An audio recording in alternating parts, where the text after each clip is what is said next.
Hey there, come sit with me by the fire.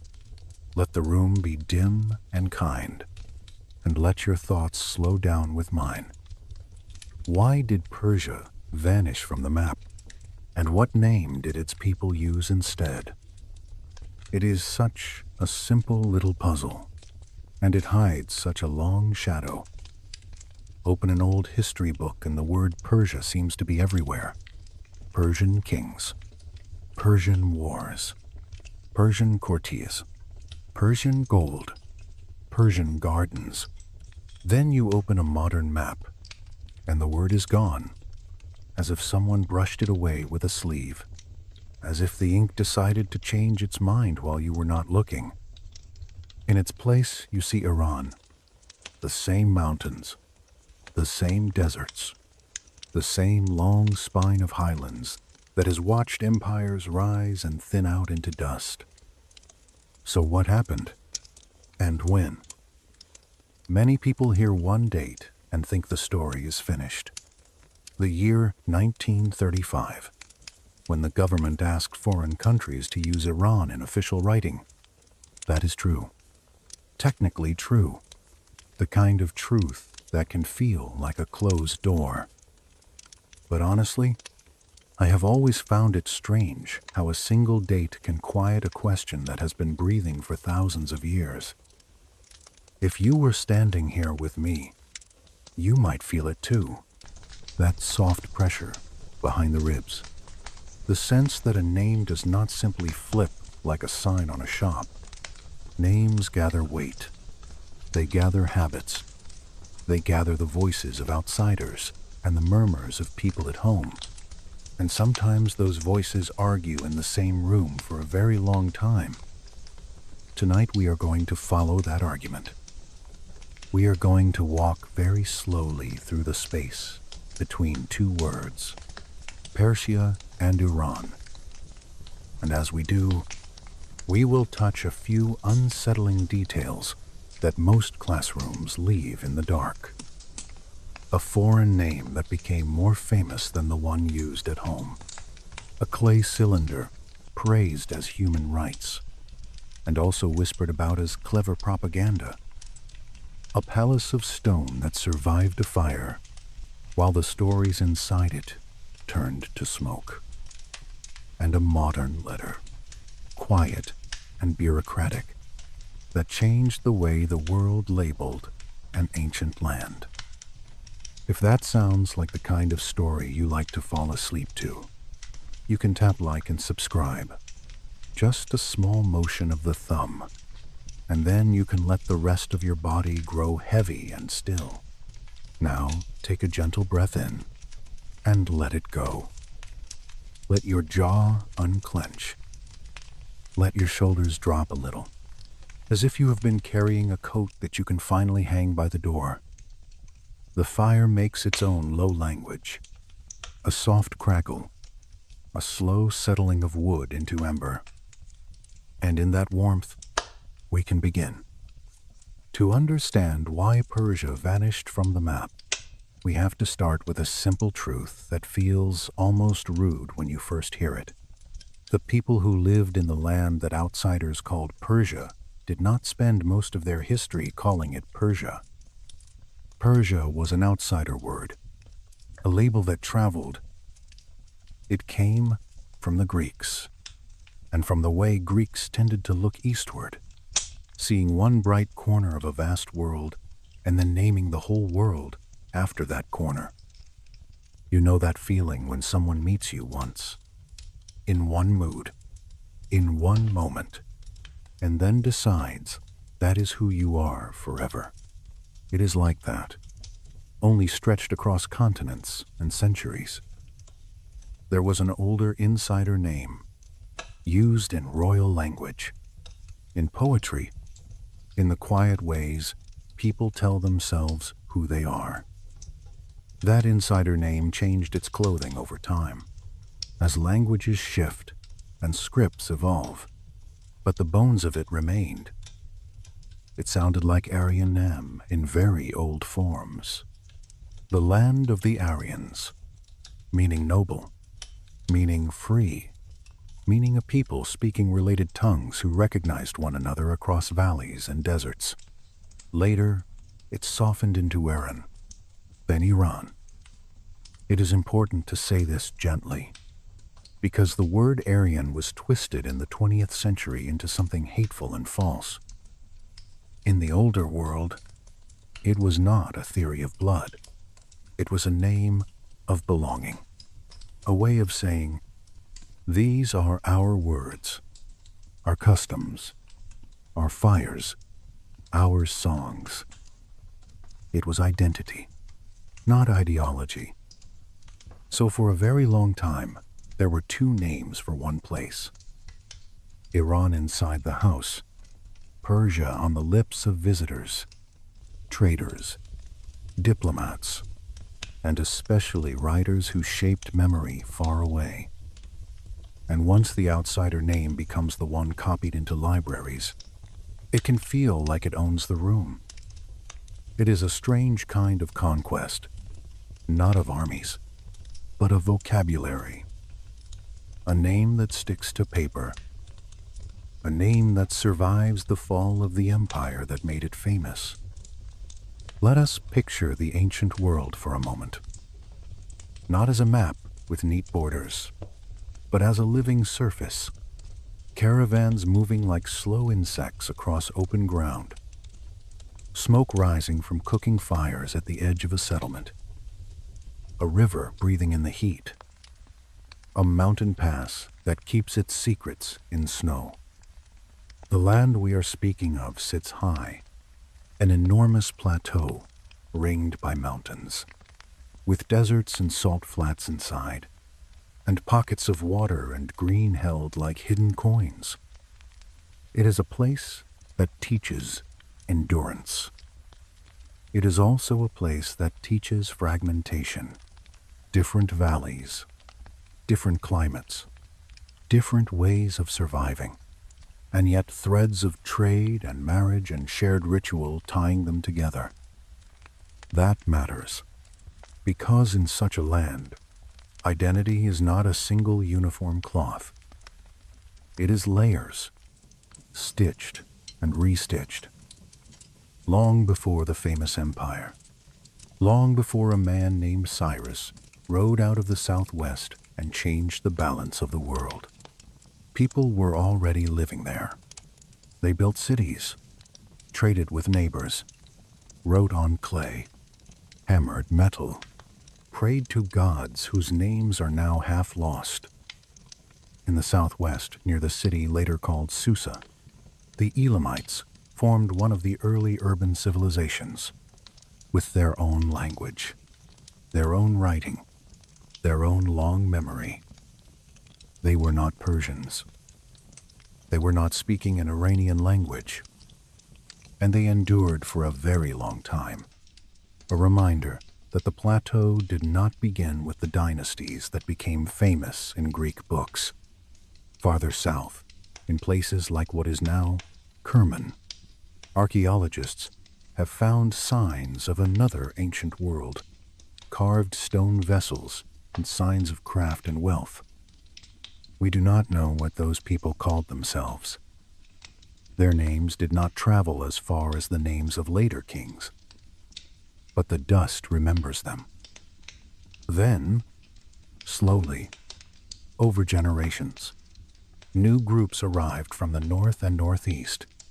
Not a single invasion, not a sharp cut, more like a long drift of herds and families, of tents folding and unfolding, of intermarriage and new dialects spreading across the plateau. These were Iranian language speakers, part of a larger Indo-European family. Over time, they became many groups: Medes in the northwest, Persians in the southwest, Parthians in the northeast, and others whose names were never written down in a way that survived. They shared a sense of kinship, and they shared that insider name for the land: Aryanum, the land of the Aryans, the land of the free. This is where the word Iran begins its long subterranean life. like water moving through a Qajars, hidden, persistent, feeding fields even when the surface looks dry. But the outside world did not learn the plateau by listening to its own voice. The outside world learned it through the rise of one particular group, the Persians, whose homeland lay in a region called Pars, in the southwest. The Greeks heard Pars, and in their mouths it became Persis, and then Persia. And because Greek writers were the ones whose books were copied and taught for centuries in Europe, their label hardened into the default. It is a strange kind of conquest, not of armies, but of vocabulary. A name that survives the fall of the empire that made it famous. If we keep walking forward in time, we begin to see the first great shadowy power that the Greeks struggled to describe. The Medes. They were highland people, organized in tribes, breeding horses, controlling routes that linked Mesopotamia to the east. Assyria pressed on them, demanded tribute, punished them when they resisted. And then, according to a later Greek historian, a man named Iasus persuaded the tribes to unite, to build a capital at Ecbatana, with 7 concentric walls painted in different colors. Some people love this picture because it feels like myth made stone, but it is debated. The Medes left few records. We see them through Assyrian mentions, through Greek storytelling, through later Persian inscriptions that nod to them as predecessors without giving much detail. Archaeology finds fortifications and buildings at Hamadan, the site linked to Ecbatana, but not the glittering city of gold and silver walls described in the most dramatic accounts. So we hold the story with gentle hands. Some scholars argue for a more centralized Median empire. Others suggest a loose confederation that sometimes moved together and sometimes pulled apart. Either way, something huge happened around 612 BCE. The Medes allied with Babylon and brought down Nineveh, the Assyrian capital, the heart of a terrifying empire. The siege was said to last only months. Then the city fell, and in the flames of palaces, an age collapsed. That event is one of those points where many sources agree, because it shook everyone. For a brief time, the Highland power became an empire, and in the southwest, among their vassals, lived the Persians of Pars. Empires built on confederations can be brittle. They rely on the force of personality, the loyalty of nobles, the willingness of tribes to keep paying tribute. When the balance shifts, someone tests the edges. Around the middle of the 6th century BCE, a Persian leader named Cyrus decided he was done being a vassal. The reasons blur. Herodotus tells of dreams and plots, of a child marked for death and spared. Other traditions hint at political demands, ambitions, grievances. We cannot be sure. What we do know is that Cyrus rebelled, gathered support, and within a few years he defeated the Median king Astyages and took the capital. Suddenly the Persians were at the top of a structure they had once served. And now the Greek label that would echo through millennia had its anchor. The ruling dynasty came from Pars, so the Greeks called the empire Persia. Cyrus did not stop. He moved west and east, and then in 539 BCE, he took Babylon, one of the greatest cities of the world, with walls that ancient writers described with awe. The capture was surprisingly smooth. helped by Babylonian resentment toward their own king. This is where that clay cylinder enters the story. A small object, clay pressed with cuneiform, now resting in a museum hush, under glass, in the British Museum. It has been called the first declaration of human rights, which is probably too much. It is better understood as propaganda, a statement of legitimacy written for Babylonian eyes. And yet, it speaks of restoring temples, allowing displaced peoples to return, permitting worship. Most famously, it aligns with the story that Cyrus allowed Jewish exiles to return to Jerusalem and rebuild. Was he unusually tolerant, or simply wise, or both? Probably both. Empires this large could not function by crushing every local custom. Sometimes kindness and strategy share the same bed. Here the naming problem becomes sharper. The Greeks call it Persia, but the kings themselves, in their inscriptions, use a different language of identity, tied to that older insider term, the land of the Aryans, the Iranian realm. Two names, two perspectives, held together like two layers of parchment. And this tension only grows, because Greek stories of conflict will become some of the loudest stories in the Western tradition. Marathon, Thermopylae, Salamis, battles that were border conflicts for an empire, and existential legends for city-states. The numbers are debated. The motives were complicated. But the stories were copied. And every time the story was copied, the word Persia was reinforced. It can feel like we are already far from the modern map. But stay close. This is the slow river that leads to that 1,935 letter. The outside world learned a habit, and habits are stubborn. Inside the plateau, another habit endured, the habit of saying Iran in one form or another, in prayer, in royal titles, in poetry, in the quiet comfort of calling home by the name you inherited from your ancestors. Those two habits lived side by side, sometimes peacefully, sometimes with a faint itch of misunderstanding. Now let us rest for a moment before we go deeper. Feel the warmth on your hands. Listen to the small sound of settling ash. Imagine the surface of a map under your fingertips, the way paper has grain, the way ink sits in tiny valleys. A name on a map is not just a label. It is a story that the world agrees to tell. And when the world tells a story long enough, it can begin to feel like the only story.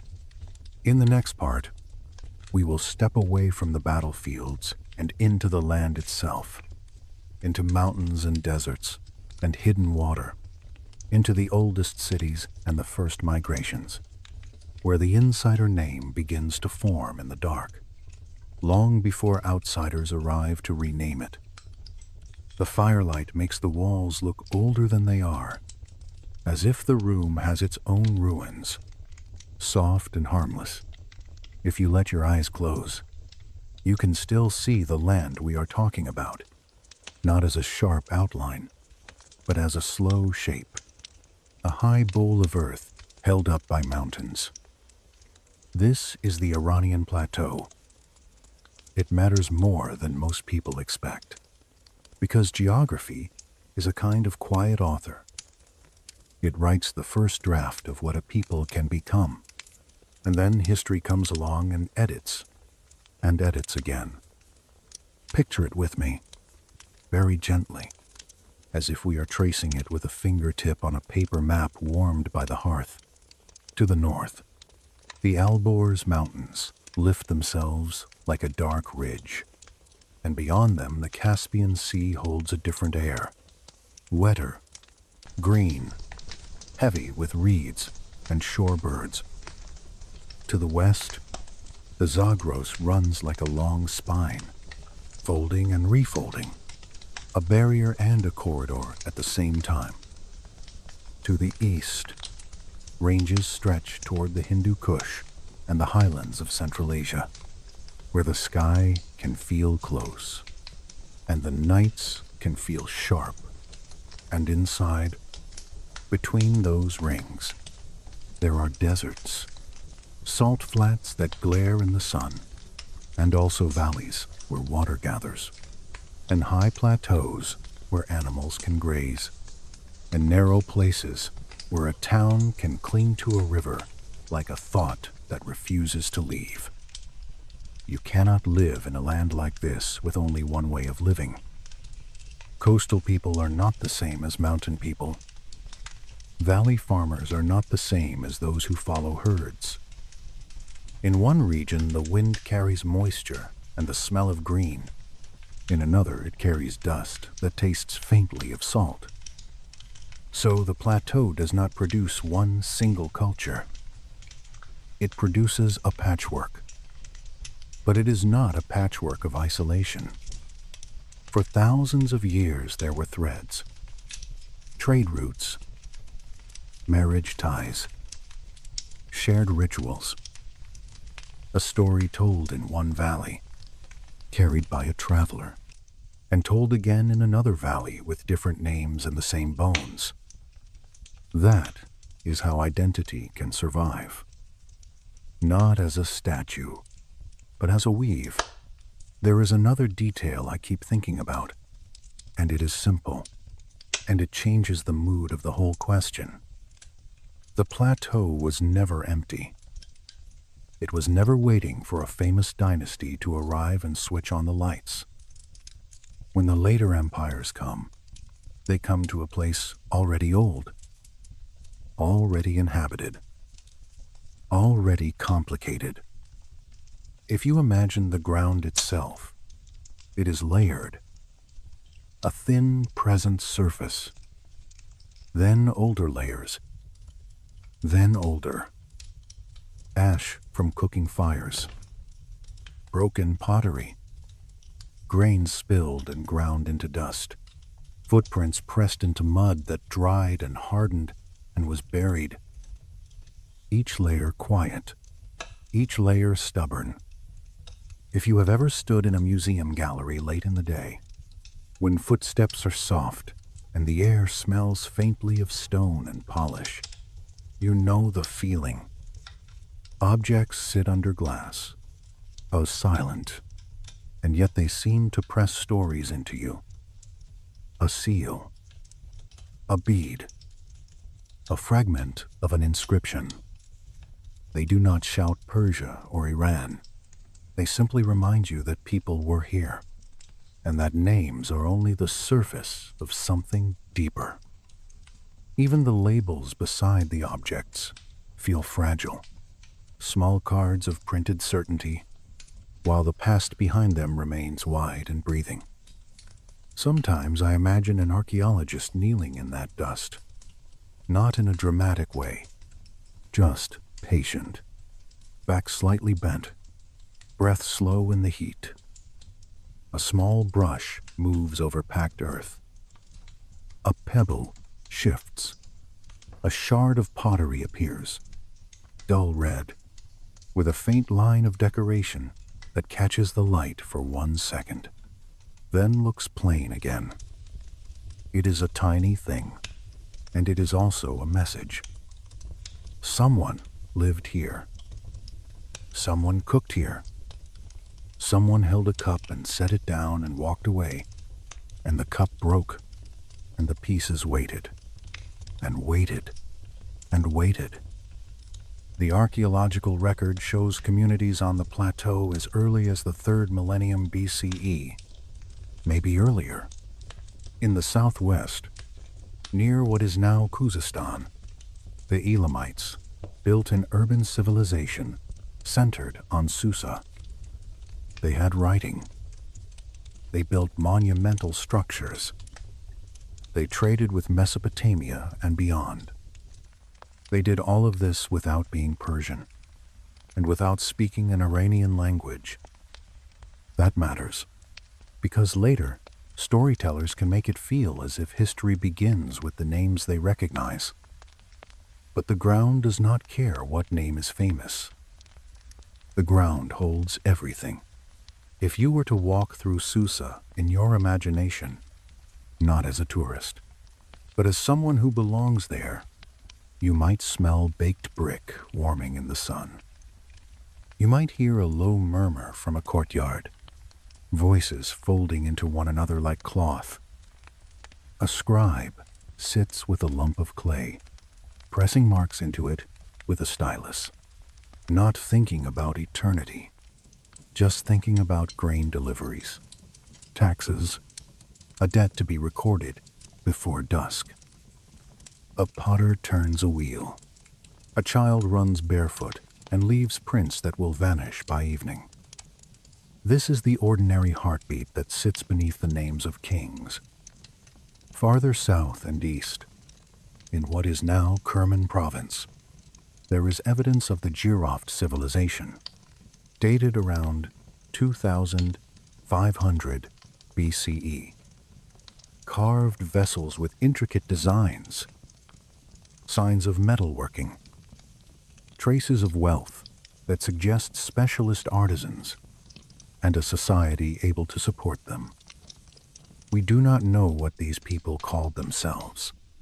Their writing, if they had one, is not clearly read. So their name did not travel. Their name did not stick to foreign tongues. But their work remained, waiting in earth that can be patient for longer than any empire. Now, the next chapter arrives without trumpets. It arrives the way weather arrives, slowly, over a long season. Sometime in the second millennium BCE, perhaps earlier, groups speaking Iranian languages began to move onto the plateau from the north and northeast, not as a single wave, not as a clean invasion, more like a gradual migration. Small groups of pastoralists moving with herds, finding grazing land, settling, mixing with the people already there. If you were standing on a ridge in that time, you might see only a few figures at a distance. A line of animals, a cart, a child running back and forth, restless. A person pausing to look at the sky, to judge whether rain is coming. History often looks like that up close, ordinary and quiet, until later generations step back and draw a bold line. Imagine one of those camps at night.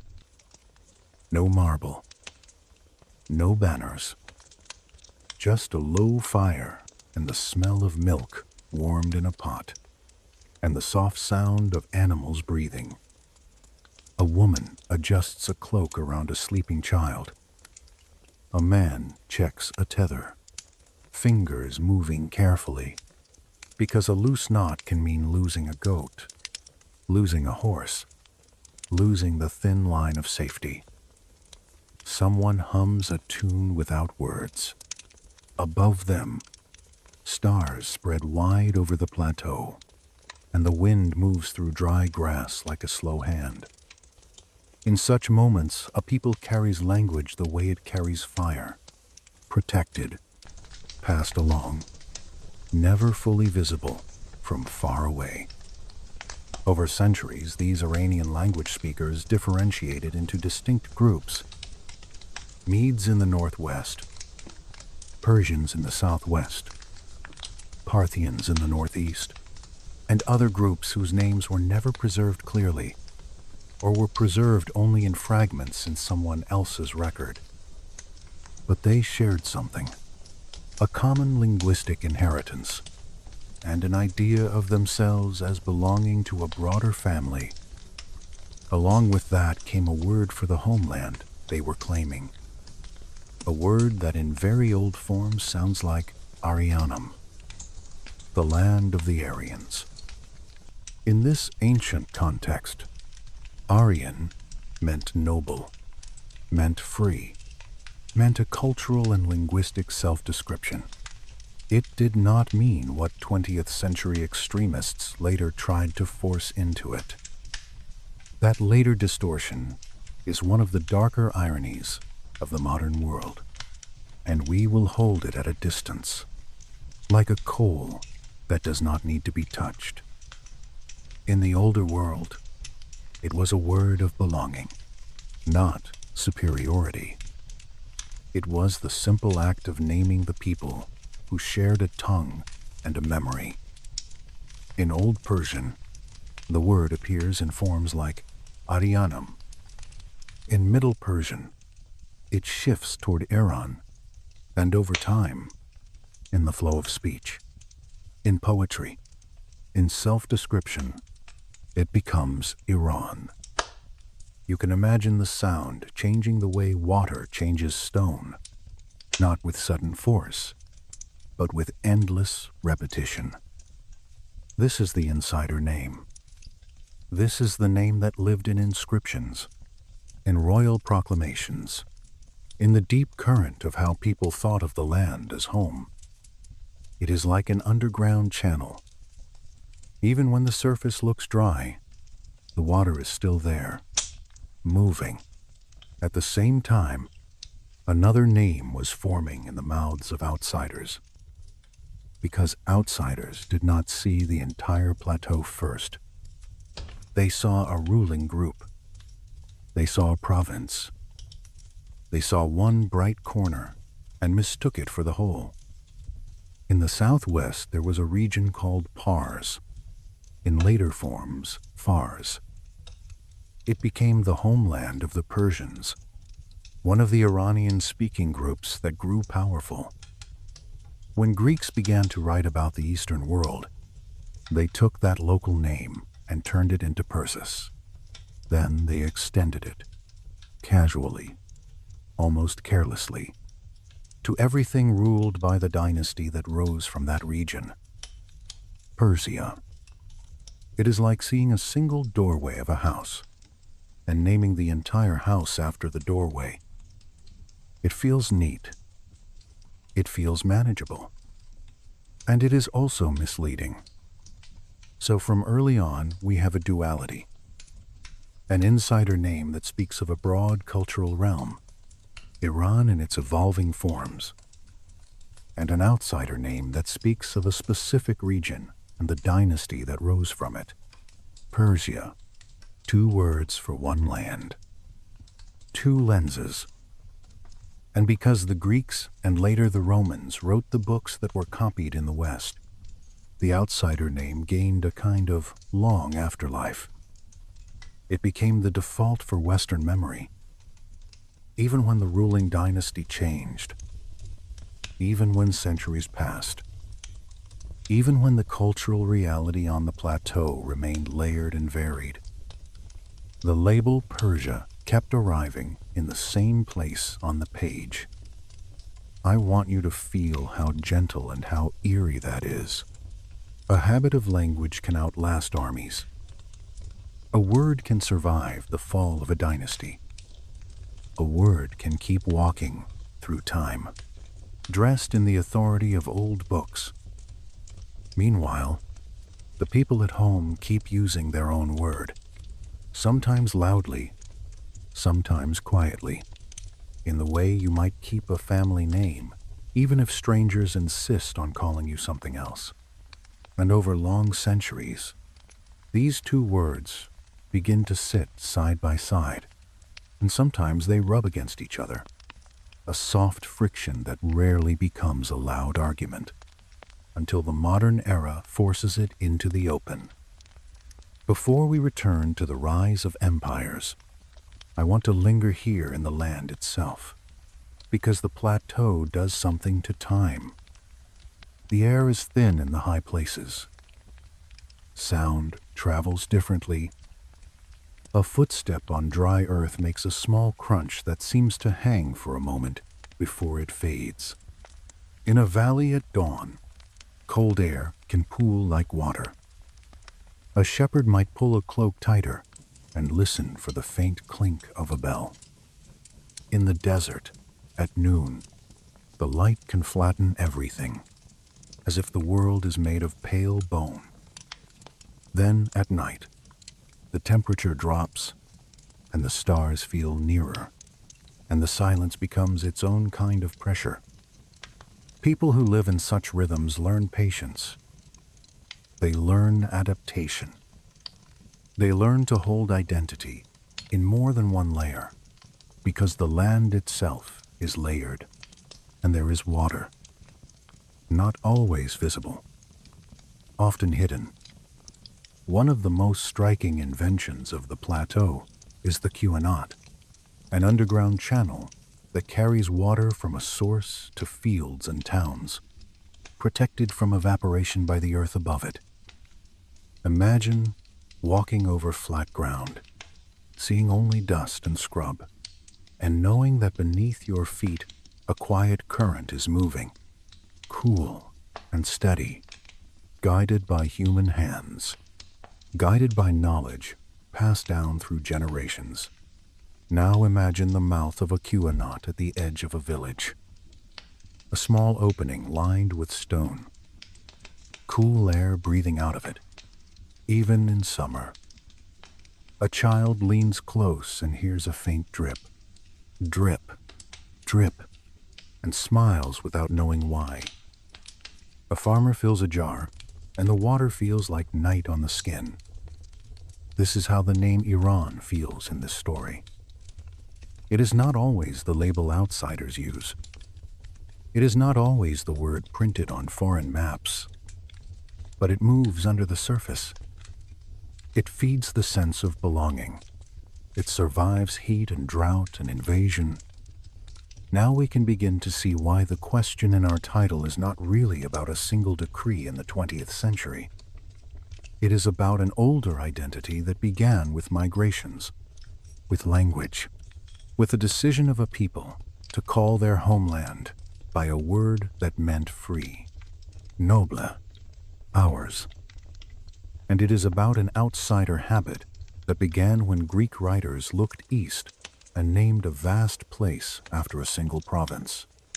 Soon, in the next stretch of our walk, we will return to the first major powers that stepped into the sunlight of recorded history. The Medes with their uncertain stories, the Persians rising from Pars, and the moment when the outsider named Persia took such a strong hold that it would cling to the Western imagination for 2,500 years, even as the insider name kept flowing underneath.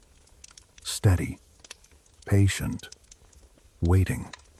The plateau does not hurry. It teaches everything to move in long breaths, even power, even fear, even the rise of a name. So when we step into the age of the Medes, we do it slowly, the way you might step into a colder room, letting your skin adjust, letting your eyes find the corners.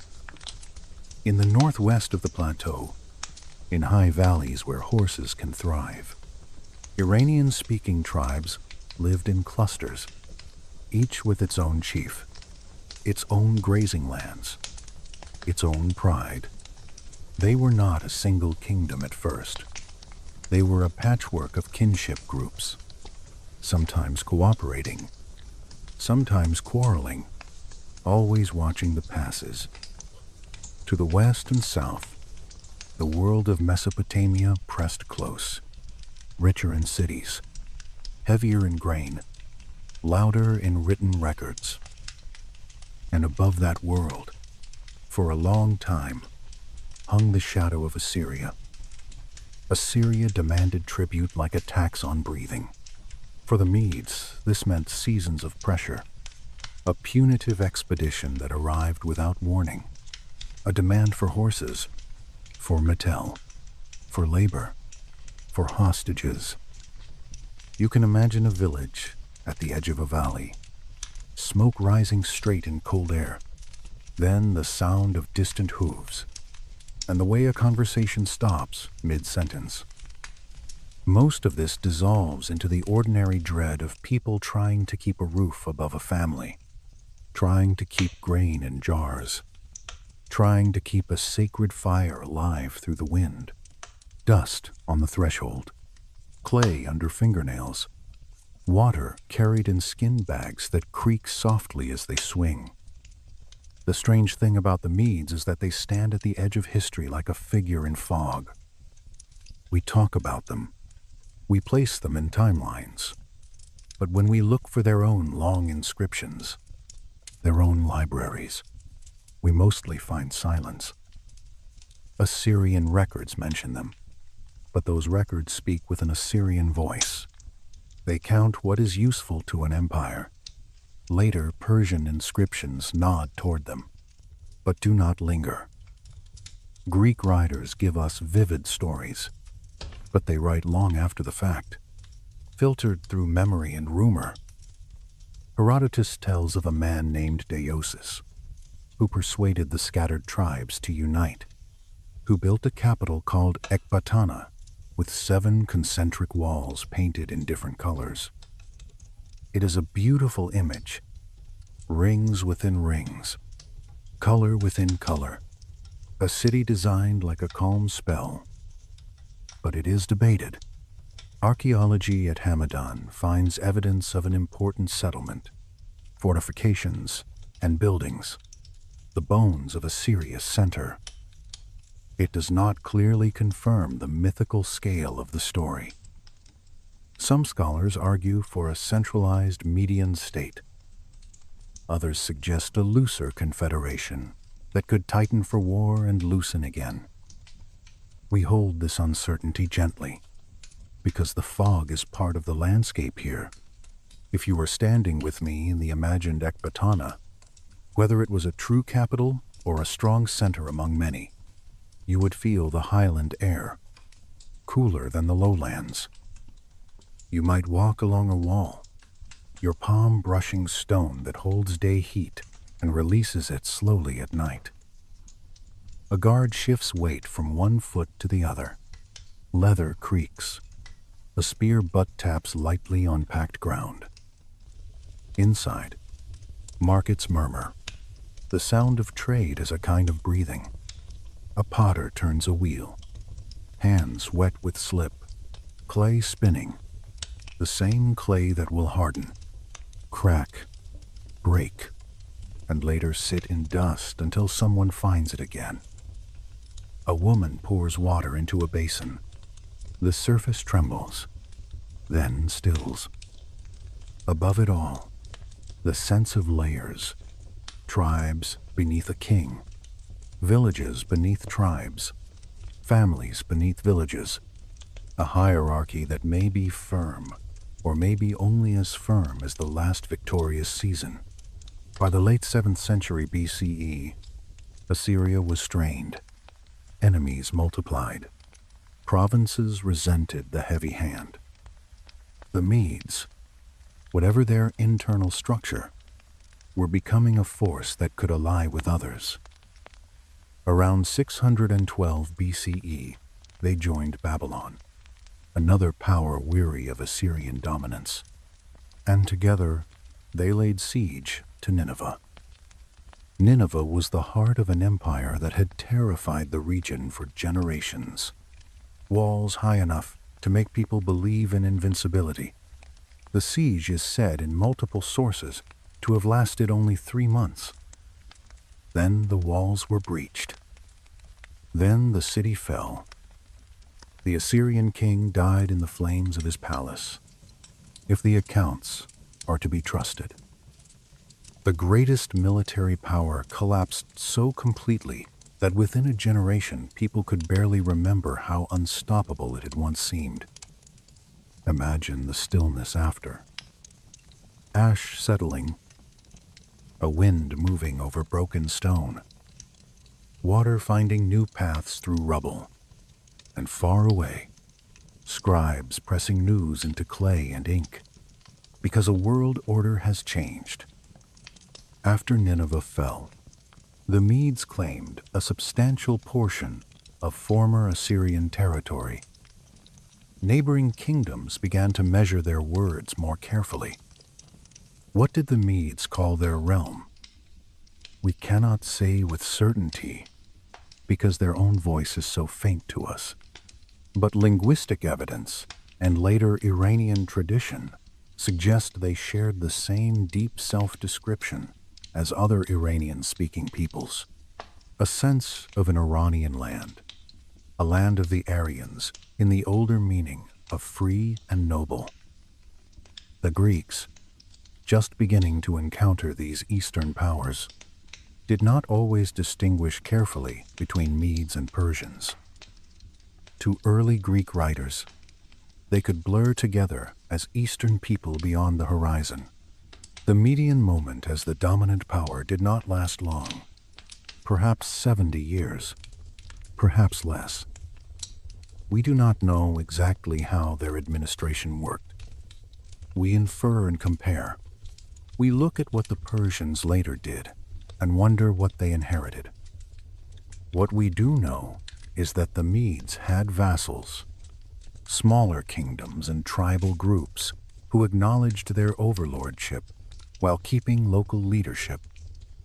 And one of those vassal groups lived in the southwest, in a region called Pars.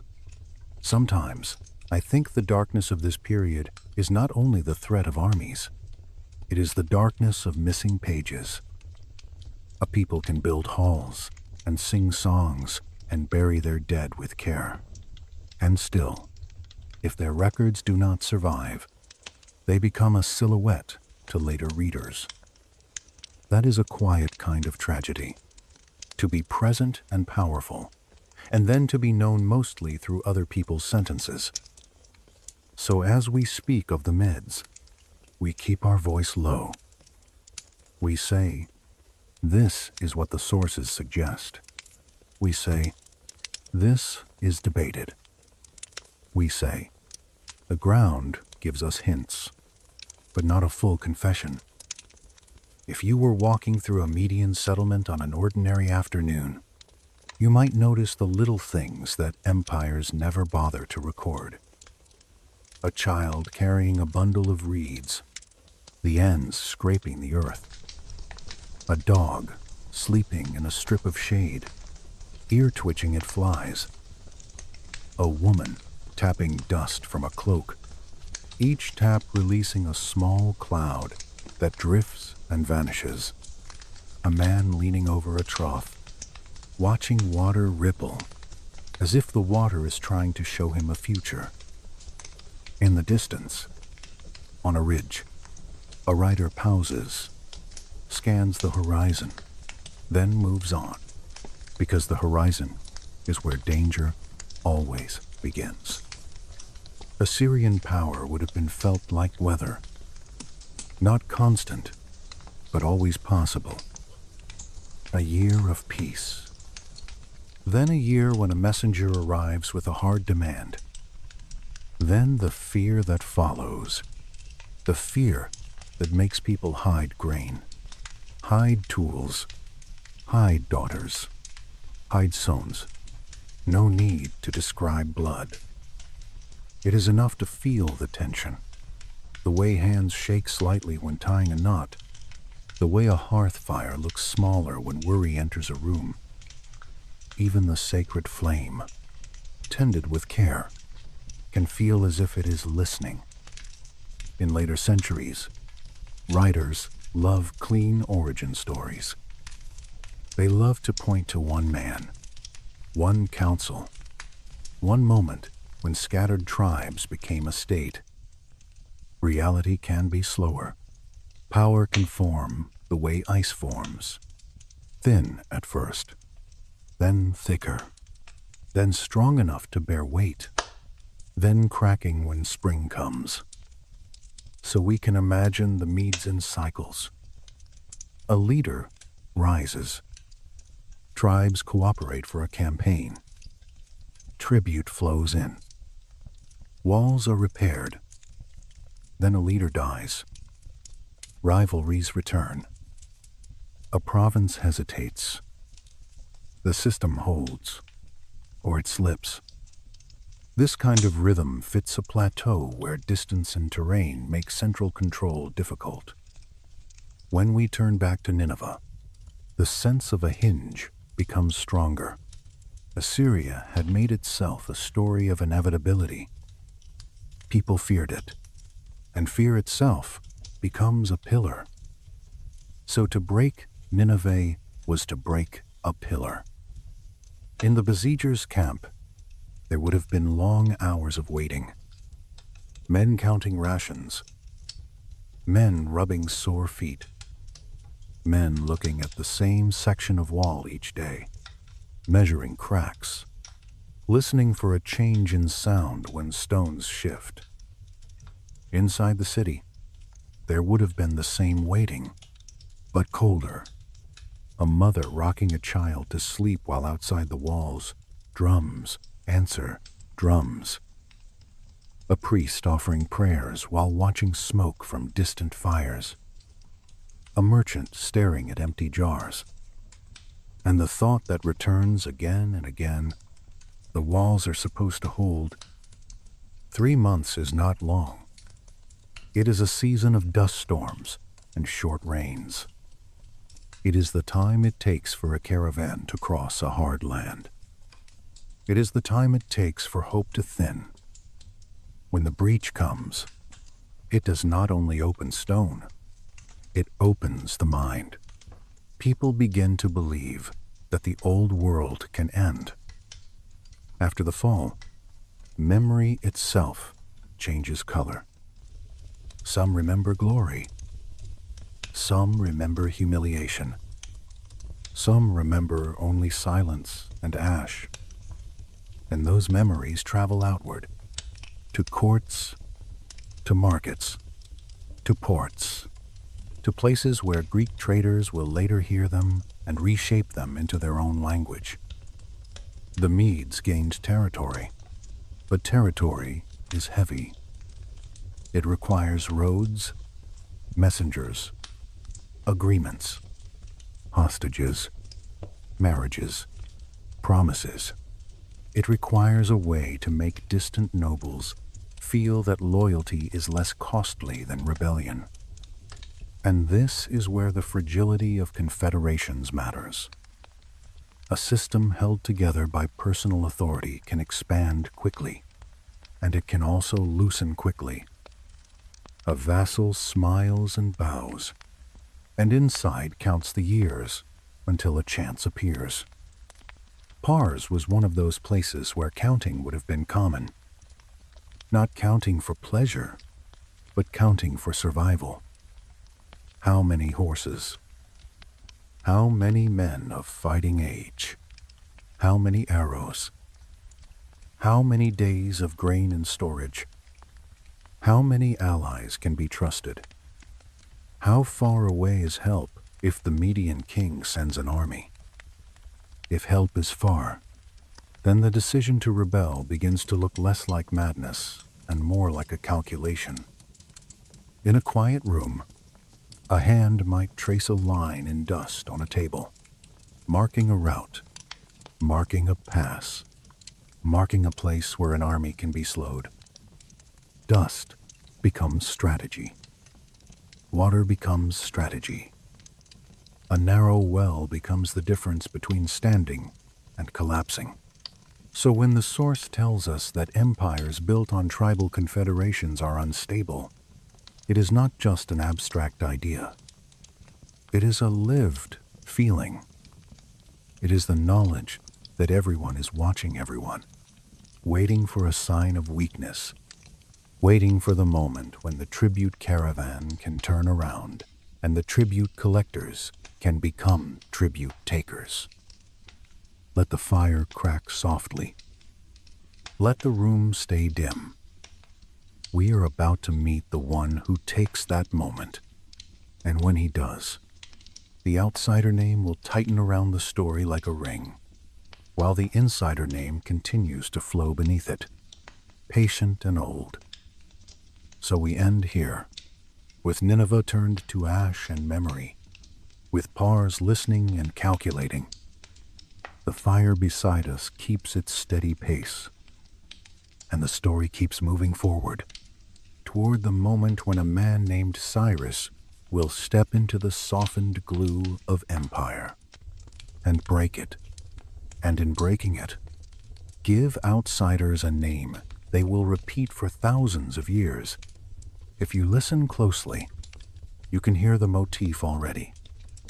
Footsteps in a corridor, a clay seal pressed onto a cord, a cup set down beside a basin, numbers shrinking, from an empire to a province, from a province to a vassal court, from a vassal court to one man deciding to rise. These are small sounds, but they are the sounds that carry us forward. Even in the modern world, when you see a label on a map, it can feel permanent. Here, nothing is permanent, except the land, and the habit of people to name it from where they stand. Soon the Greeks will stand at one edge of this story, and their word will travel far. But first, a revolt must begin in the quiet. Now the story gathers around a single figure, not because one man creates an entire world alone, but because moments of change often need a face for memory to hold. In the southwest, in Pars, a Persian ruler named Cyrus stands at the edge between vassal and king. He is described as king of Anshan, a Persian territory, and he is said to be a vassal of the Median king Astyages, even said in some traditions to be his grandson. The arrangement should have been stable. Tribute goes north. Protection and recognition come south. Everyone benefits, at least on paper, but paper is quiet, and ambition is not. The sources disagree on what triggered the break. Some traditions speak of prophecies and dreams, of palace intrigue, of an attempted killing of an infant, a story shaped to feel like fate. Other explanations are simpler. Astyages demanded too much, or Cyrus was unusually bold, or Median nobles were already resentful and ready to shift. We cannot be sure. So we hold the uncertainty like a candle held close, enough light to see a path, not so much that it burns. What we do know is the outcome. Around the middle of the 6th century BCE, Cyrus revolted. He refused to send tribute. He gathered support among other Persian groups and among discontented Median nobles. Astyages sent an army to crush him. And then, something that often happens in unstable empires happened. The army defected, or large portions of it did, or its loyalty cracked at the worst moment.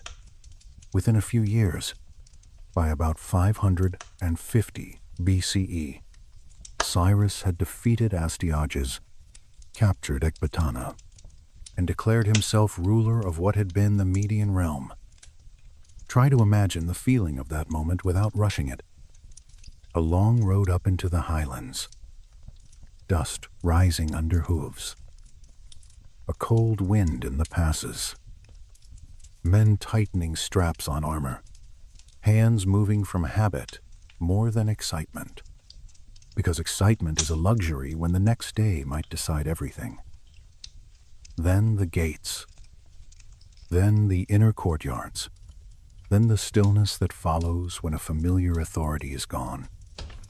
A banner lowered, a seal taken from one hand and placed in another, a small object, maybe a signet ring, passing through fingers, heavy with meaning. The world changes, and most of the world does not notice until the news arrives later, carried by messengers, carried by rumor, carried by traders who speak quickly in market shade. This is where the naming story tightens in a way that will echo for thousands of years. The Greeks were beginning to pay serious attention to events in the East. They heard that a new ruler had risen. They asked where he came from. They heard the name of his homeland, Pars.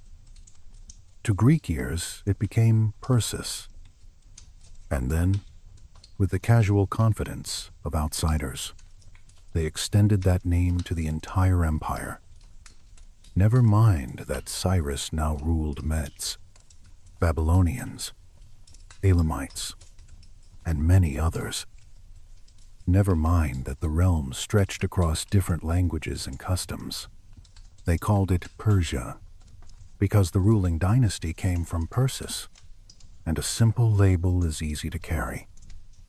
Cyrus did not stop with the Median territories. When an empire is seized by force, momentum builds. Soldiers expect reward. New subjects need to be convinced that the new ruler is strong enough to hold what he has taken. Neighboring kingdoms calculate whether the new power is a threat or an opportunity. So Cyrus kept moving. He conquered Lydia in western Anatolia, bringing him into direct contact with Greek city-states in Ionia. He pushed east into Central Asia, subduing Iranian peoples living farther beyond. And then in 539 BCE, he took Babylon. Coins helped the machine hum. A gold piece, a silver piece, weight that can be carried in a palm. Taxes counted, soldiers paid, markets flowing. Small circles of metal turning the empire into something you can hold and lose and find again in dust. Babylon was not just a city. It was a symbol of old civilization, wealth, temples, archives, walls that ancient writers described with awe. The conquest is said to have been almost without a fight. The Babylonian king Nabonidus had alienated priests and parts of the population. When Cyrus arrived, many welcomed him as a liberator rather than a conqueror. Again, we do not need to imagine violence. We can imagine doors opening in the night. We can imagine a line of soldiers moving through a gate in careful silence. We can imagine lamps flickering in windows. We can imagine the smell of river water and mud brick, the sound of sandals on stone. Sometimes the darkest shifts in history happen with less noise than you expect. This is where the clay cylinder enters the story. A small object, shaped like a barrel, covered in Akkadian cuneiform, now resting far away in a museum hush. It is often called the first declaration of human rights. That is probably overstating it. It is better understood as a piece of propaganda, a statement of legitimacy aimed at Babylonian subjects. But it is remarkable propaganda. It speaks of restoring temples, of returning divine images to their shrines, of allowing displaced peoples to return home, of respecting local worship. Most famously, Cyrus is associated with allowing Jews exiled in Babylon to return to Jerusalem and rebuild their temple. This earned him a unique place in biblical memory, as a non-Jewish ruler praised as an anointed figure. Was he truly benevolent? Or was he shrewd, recognizing that letting conquered peoples keep customs made them easier to govern? Probably both. Tolerance can be sincere and strategic at the same time. Empires that try to impose total uniformity often break. Empires that allow people to breathe can last longer. Now the naming issue becomes sharper. While Greeks were calling the empire Persia, Cyrus and his successors used a different language for themselves. Unlike the Medes, the Achaemenid rulers left inscriptions on cliffs and palace walls in Old Persian, Elamite, and Babylonian. They carved their claims. They did not present their realm as Persia in the Greek sense. They used forms tied to that older insider identity, the Iranian realm, the land of the Aryans, in the older meaning of free and noble. This is the core duality. Outside the house, Persia. Inside the house, Iran in its ancient forms. If you were standing at Persepolis during its height, you would feel the designed calm of imperial ceremony. Wide stairways, stone that holds coolness even in heat, reliefs carved with processions of subject peoples, delegations from many lands, each dressed differently, each carrying tribute. Bactrians leading camels, Lydians with precious metal, Indians with exotic goods, Egyptians with their distinctive clothing. This was political theater. Yes, it was also a statement. The empire was a mosaic. Greek visitors who made their way there might have called it Persia, but the inscriptions around them told a broader story. An Iranian-led world empire that understood itself as many peoples under one kingship. Then Darius appears, and the empire becomes a machine. His rise is told in his own words as a dramatic tale of impostors and treason, and it is convenient and impossible to verify fully. What matters is what he did. He organized territories into satrapies. He built redundancy with inspectors. He tied the realm together with roads and stations for couriers. He introduced coinage that made trade and taxation easier. He carved the Behistun inscription high on a cliff, presenting himself as King of Kings, Punisher of lies, Restorer of order. This is history, and also advertising. Far to the west, another story was being written, and it would become louder than the inscriptions of kings. Greek cities at the edge of the empire rebelled. Expeditions crossed the sea. Marathon. Then later the great campaign of Xerxes. Thermopylae. Salamis. Plataea. The numbers in Greek accounts are debated. The propaganda is obvious. For the Greeks, these were existential struggles. For the Achaemenids, they were border conflicts at the edge of a vast realm. But the Greeks wrote the books that Europe copied, reread, and taught. So the empire became Persia in Western memory, and the word lodged itself like a thorn of habit. If you were close to Cyrus in those early days, you would not have seen a legend. You would have seen a man watching faces, listening for the pause after an order, listening for the silence after a compliment.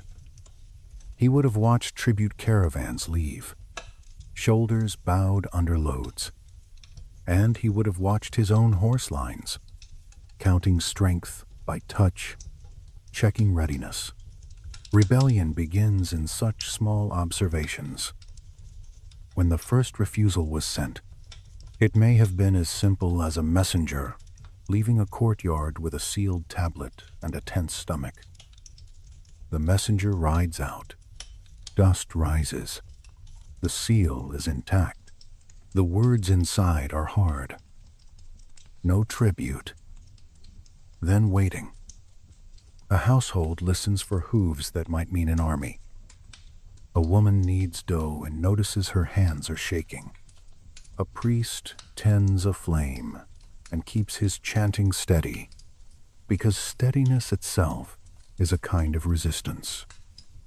Then the news arrives that the Median army hesitates, and then that it breaks, because loyalties were already cracked. What looks sudden on a timeline is slow in a lived week. Babylon, when it opens, feels like a dream of brick. The river moves darkly through the city, and the smell of water mixes with damp clay and smoke from ovens. At night, lamps flicker behind lattice. Streets are cooler. Sound carries. A distant footstep. A door bar sliding. People do not trust a conqueror at first, even a gentle one, so they watch and wait for the first harsh order. So Cyrus offers a story of legitimacy. Pressed into clay is the cylinder. It is propaganda, and also a performance of restraint, a promise that temples will stand, that rituals can continue, that ordinary life can return. And ordinary life is what most people want. At Persepolis, the empire presents itself in stone.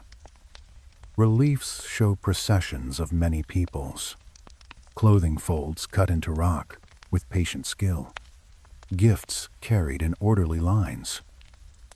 If you stand there in imagination, you can feel wind moving across the terrace, and you can sense the designed calm of ceremony. In that space, the name the empire uses for itself sits like a quiet truth, while the name outsiders circles it like a loud rumor. And far to the west, the Greek story tightens. Greek writers focus on the moment a foreign force touches their shore, so the empire becomes a single character in their drama, with a single label, Persia. Herodotus writes, later writers repeat, and repetition hardens memory. Outside the plateau, the label becomes simple. Inside, identity remains layered. That is why the question in our title stays alive. Not because the land changed suddenly, but because the world kept repeating one word until it felt natural, and then had to learn another. When Cyrus enters Ecbatana, the moment can be imagined without spectacle. A door opens. A room smells of cedar and oil. A servant stares at the floor, unsure whom to serve. A courtier clears his throat and does not speak. In a corner, a brazier gives off a thin ribbon of smoke that curls and disappears. A new authority is not always announced by shouting. Sometimes it arrives like a change in temperature. Darius later understands that distance is the enemy of rule. So roads matter. Stations matter. Couriers matter. A rider leaves before dawn. Cold air in the lungs, scarf pulled tight, hooves striking packed earth in a steady rhythm. At a station, a fresh horse waits, a trough of water, a tired man with a seal and a glance toward the horizon. The message moves on. Days shrink into fewer days. A rebellion has less time to grow in the dark. In the present, the clay cylinder rests in museum quiet. Visitors step softly. Light falls on wedges pressed into clay, and the object seems to say that power wanted to be remembered as gentle. That too is part of the darkness. Not cruelty, but the way rulers shape their own image, the way memory can be guided. So let us pause in the candlelight here. Feel the warmth on your hands. Hear the small, soft crack of wood settling. Imagine a clay cylinder under glass. Imagine a cliff inscription high above a road. letters carved so deeply they outlast voices. Two kinds of permanence. And between them, the human habit of repeating the same word until it feels like truth. In the next part, we will follow what happens when the imperial machine finally meets a new kind of storm, Alexander from the west, who breaks the Achaemenid state. And we will watch how the idea beneath the name, the insider, Eran, continues to flow. Even when palaces burn and dynasties fall, the room feels quieter now, as if the fire itself is listening. We have carried two names side by side, Persia on foreign tongues, Iran in the older inner current, and we have watched the Achaemenid world become a living machine of roads, seals, satraps, and ceremony. A machine can be elegant, and it can still be fragile, because it depends on human hands, and human hands get tired, and human loyalties drift. By the 4th century BCE, the Achaemenid Empire was still immense, still wealthy, still the largest political structure most people on Earth had ever imagined. Inside that immensity there were strains, court factions pulling against one another, satraps testing the edges, rebellions flaring and being put down, and the slow wear that comes from trying to hold too much space together with messengers and promises. Far to the west, in the Greek world, another kind of story was growing teeth. Greek memories of Marathon and Salamis did not fade into calm. They stayed sharp, told and retold like bedtime tales that never quite let a child sleep. And in Macedonia, a young king grew up with those stories in his mind. Alexander was only 22 when he crossed into Asia in 334 BCE. He did not bring an endless horde. He brought a spear point, perhaps 40,000 men by many estimates, disciplined, trained, confident, and hungry. In his world, Persia was the giant that had once threatened Greece. He came east not only to conquer, but to answer a story. If you were there with him, you might notice how conquest feels in the hours between battles. A camp that wakes before light. Men rubbing sleep from eyes, fingers searching for the same strap, the same buckle, because routine is a small shield against fear. A cook stirring grain and water until it thickens, the smell plain and comforting. A horse stamping once, then settling. Even the air feels watchful. Alexander did not only march across land, he marched across expectations. Each city that opened its gates was not only stone and brick, it was memory. Each governor who surrendered was not only saving a town, he was choosing which story to live inside. When Babylon opened, it did not feel like a collapse. It felt like a quiet exchange of keys, a gate bar sliding, a torch lifted to see faces, a scribe stepping forward with a tablet. In such moments, the darkest thing is how calm a transfer of power can be. No thunder, just paperwork, seals pressed into clay, signatures, promises, and then a new name at the top of the list. Then Persepolis, even before any fire. The place itself was a message. Stone stairways made for processions, reliefs that showed a world empire walking upward in order, not dragged, not chaotic, but arranged. You could imagine wind moving across the terrace, carrying the dry scent of carved stone. You could imagine the sound of sandals on steps. One step, then another, measured, ceremonial. Now imagine that same space with foreign boots, foreign laughter, foreign fatigue. The change is not only political, it is the feeling of a room losing its familiar language. If the banquet story is true, it means the end began in warmth and wine, in a room where lamps flickered and shadows danced on walls. A hand gestures. A voice tells an old grievance. A moment that feels like play becomes a decision that cannot be undone. If the deliberate message story is true, it means the fire was chosen like a stamp, a sign pressed onto the memory of an empire. Either way, what remains is the same. Flame climbs what is easy to burn.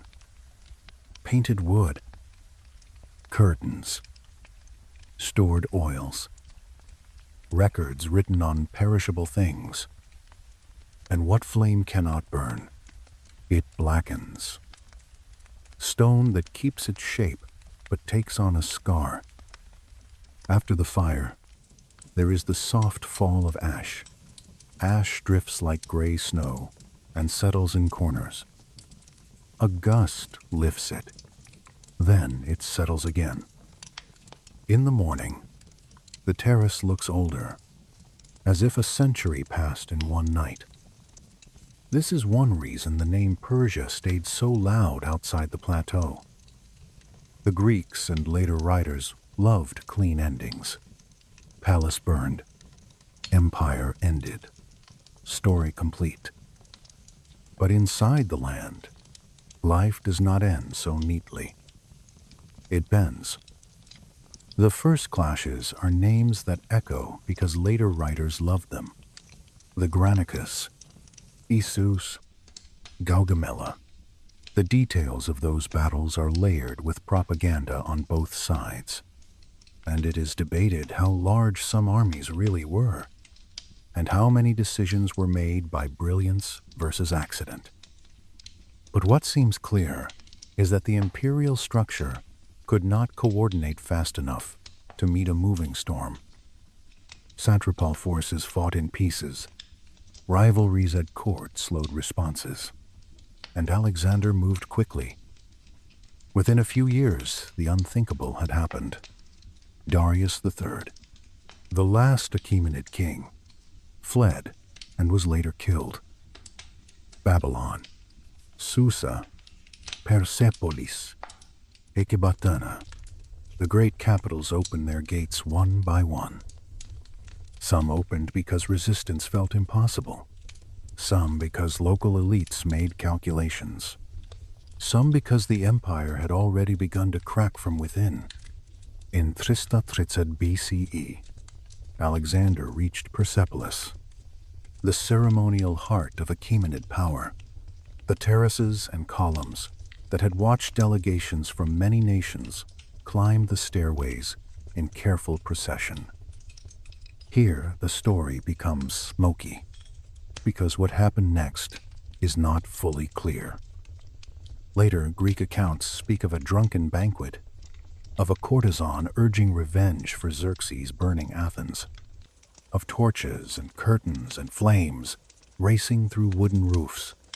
Other traditions hint at a more deliberate act, a symbolic end to imperial glory, a message written in fire. We cannot be sure. What we can say is that Persepolis burned, roofs collapsed, painted beams turned to ash. The stone survived, scarred and blackened, but the inner life of the palaces vanished into smoke. If you were standing on the terrace in that moment, you might have felt heat on your face and wind carrying ash. You might have heard wood cracking, and then the silence that follows when a place that once held ceremony becomes a ruin. The darkness here is not only destruction, it is also the loss of texture, the loss of voices that never get to explain themselves. It would be easy to treat that fire as the end of Persia. Many stories do. But Alexander did something that complicates everything. He did not only destroy, he tried to inherit. He adopted elements of Achaemenid court ritual. He wore Iranian-style dress at times. He married Roxana from Bactria. He arranged mass weddings at Susa between his officers and women from Iranian aristocratic families. He kept the satrapy system, often replacing a satrap rather than erasing the office itself. He employed Persian nobles in high positions. Not everyone liked this. His Macedonian companions grumbled when they saw him adopting Persian customs. Some resented proskynesis, the ritual gesture expected at Eastern courts. Alexander tried to stand in the middle of a blended world, but the edges kept tugging. Then, at 32, he died in Babylon. Fever, poison, complications of old wounds. No one knows for sure. His death is a quiet cliff in history, a moment where certainty ends and consequences begin. What we do know is that the empire he carved out was too much for any successor to hold. His generals split it through shifting alliances and wars. Out of that chaos emerged a new ruling house over much of the old Iranian heartland, the Seleucids, named after Seleucus. On paper, the Seleucid Empire was Greek. Its court language was Greek. Its rulers took Greek names. They founded cities with Greek institutions and minted coins with Hellenistic imagery. In those cities, you might hear Greek in official space, while Aramaic and Iranian speech filled streets and homes. But most of their territory was not Greek at all. It was the same Iranian and Near Eastern world the Achaemenids had ruled. In a valley in Fars or Media, farmers still watched clouds and worried about water. In a walled compound, a fire temple might still burn, tended by priests who recited old hymns, passing memory from mouth to mouth. This is where the insider name keeps moving, like underground water. Under early Seleucid rule, the word Eran in its later form is not yet plastered on coins or carved in grand proclamations. But the idea behind it does not vanish. It hides in ordinary life, in ritual, in language, in the way families remember. As you move east, away from the Mediterranean, the grip of Seleucid kings loosened. Mountains and deserts turned provinces into semi-independent realms whenever central power wavered. The kings were distracted by wars in the west, leaving eastern provinces to fend for themselves. Local dynasts watched and waited. In Parthia, east of the Caspian, Iranian-speaking nobles saw that behind Greek titles, power could be seized.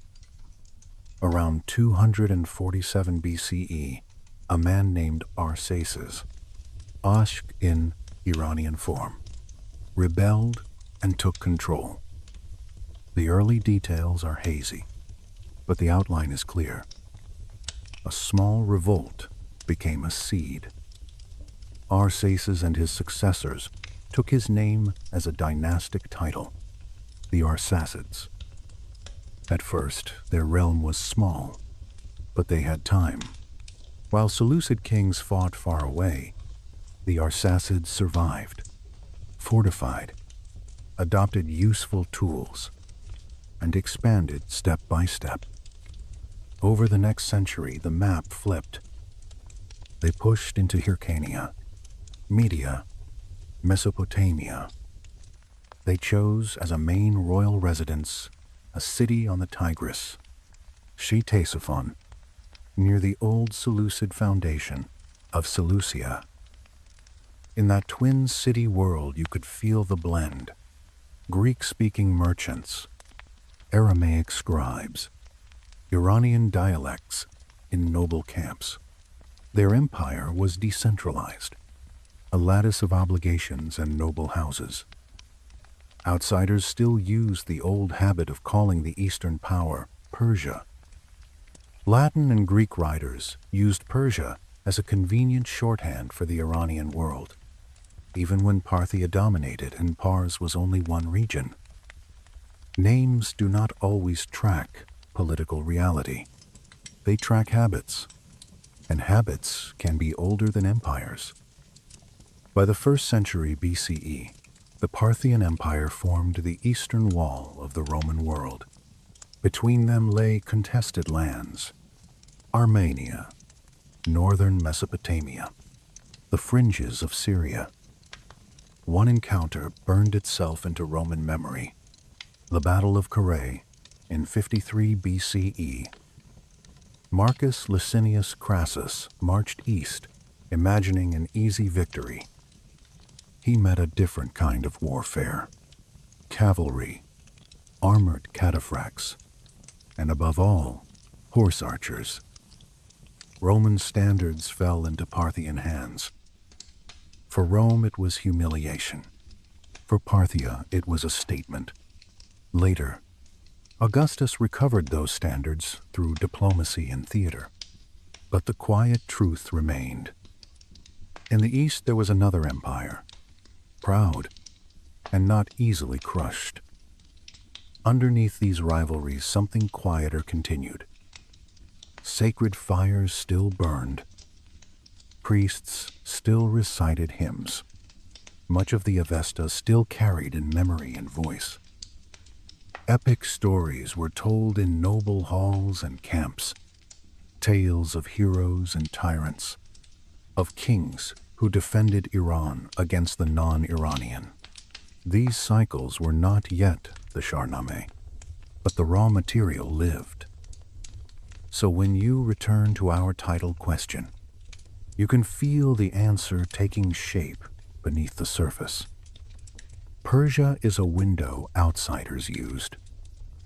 Iran is a name and an idea that kept flowing under the window, feeding identity even when rulers changed.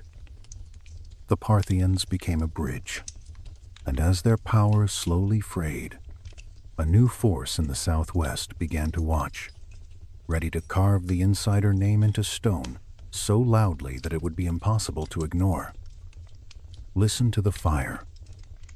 It is steady. Outside the room, the plateau waits, patient as ever. In the next part, we will step into the rise of the Sassanids, where Iran becomes not only a whispered identity, but a formal title, a realm named in rock relief and coin, a bright word in the darkness that will survive even the fall of the dynasty itself. If you were standing with me in the shadow of a cliff at dusk, you might feel the temperature drop, a soft cooling that makes the skin aware of air. Stone holds day heat and then releases it slowly, as if it is breathing out the last of the sun. This is the kind of place where rulers liked to carve their certainty, because stone feels like it will not argue back. And it is in stone that the next dynasty speaks most clearly, the word that has been moving under our story like underground water. By the early 3rd century CE, Parthian power was fraying. The Arsacid world, with its noble houses and flexible obligations, had endured for centuries. But flexibility can also mean weakness when too many threads loosen at once. Rome pressed on the western borders. Succession disputes stirred the court. Regional nobles fought private feuds. The lattice held, and then it sagged. In the southwest, in Fars, the old Achaemenid heartland, a local family watched and waited. Their ancestor is said in tradition to have been a priest connected to a fire temple near the ruins of Persepolis, a place called Istakhar. His name is given as Sasan, and from him the dynasty would later take the name Sassanid. We cannot verify every detail of these origin stories, because later dynasties love sacred beginnings, and they polish them. But we can see the political outline. A local ruler named Ardashir began as a regional strongman under loose Parthian suzerainty, swearing formal loyalty while building real strength. He moved like a slow, deliberate flame, not a sudden explosion. First he took nearby towns and fortresses in Fars. Then he pushed outward into neighboring regions, absorbing rivals, persuading some local elites to join him, forcing others to yield. At first, the Parthian king Artabanus IV may have seen these moves as provincial trouble, another satrap growing bold. But Ardashir did not stop. His campaigns climbed the plateau. The showdown came around 224 CE at a battle near Hormozgan. The sources are sparse and sometimes contradictory, but the outcome is clear enough.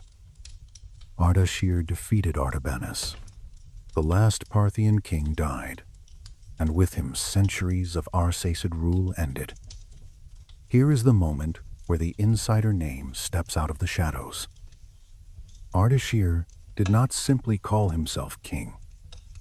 He took a very specific title, Shahanshah of Eran, King of Kings of Iran.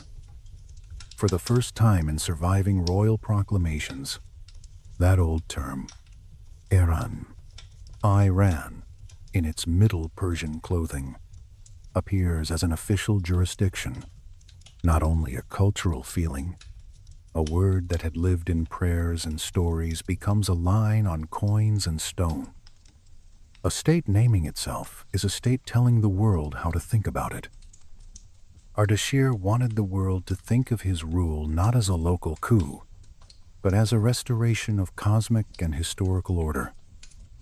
He carved this message into the landscape. At Naqsh-e-Rostam, the ancient Achaemenid necropolis, beneath the tombs of Darius and Xerxes, Ardashir had his story etched. In the relief, he appears on horseback, receiving a diadem from Ahura Mazda, the supreme god in Zoroastrian tradition. Under the hooves of Ardashir's horse lies the fallen Artabanus. Under the god's horse lies a figure linked with the lie, with disorder, with the cosmic enemy. The message is clear. This is not only politics. This is truth, defeating falsehood. This is Iran being purified, restored, made right. If you let your mind drift to Naqsh-e-Rostam, you can picture a traveler stopping beneath the cliff.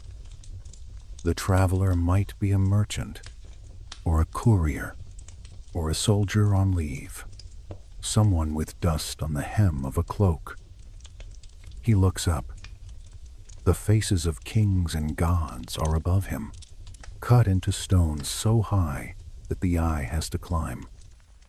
A breeze moves across the rock and brings the faint scent of dry grass. The traveler hears his own breathing and the scrape of a sandal on gravel. In that hush, the carved word Iran is not an argument. It is an atmosphere. It tells him that he is inside a realm that believes in itself.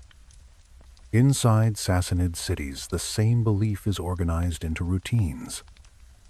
Tax collectors count in orderly rooms. Messengers ride between provinces. In courtyards, priests teach younger priests the careful order of ritual, when to speak, when to stay silent, how to keep a flame clean, how to keep the idea of purity from turning into panic. Councils argue over wording, over chants, over the right sequence of a prayer. Some of those debates are lost, but the result remains, a more defined Zoroastrian structure than the Parthians had attempted. Even the making of books becomes part of this mood. A scribe sits with ink and a reed pen, listening to a reciter, shaping old sounds into written form. Each line is slow. Each pause matters. The scribe knows that a mistake can twist meaning. So he breathes, writes, breathes again. Outside, the city continues. Sandals on stone, water in channels, market voices low at dawn.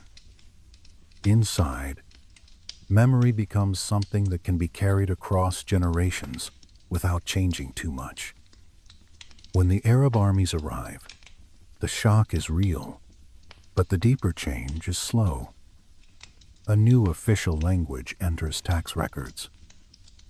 A new prayer enters streets. A new calendar begins to shape time. Yet in many homes, the same lullabies remain. The same bread is baked. A grandfather still tells a child a story that begins with an older king, even if the child will later learn Quranic verses at a new school. This is how Iran survives, not as a flag, but as a habit of remembering. If you were there in the cool wind, you might run your fingers over the carved lines.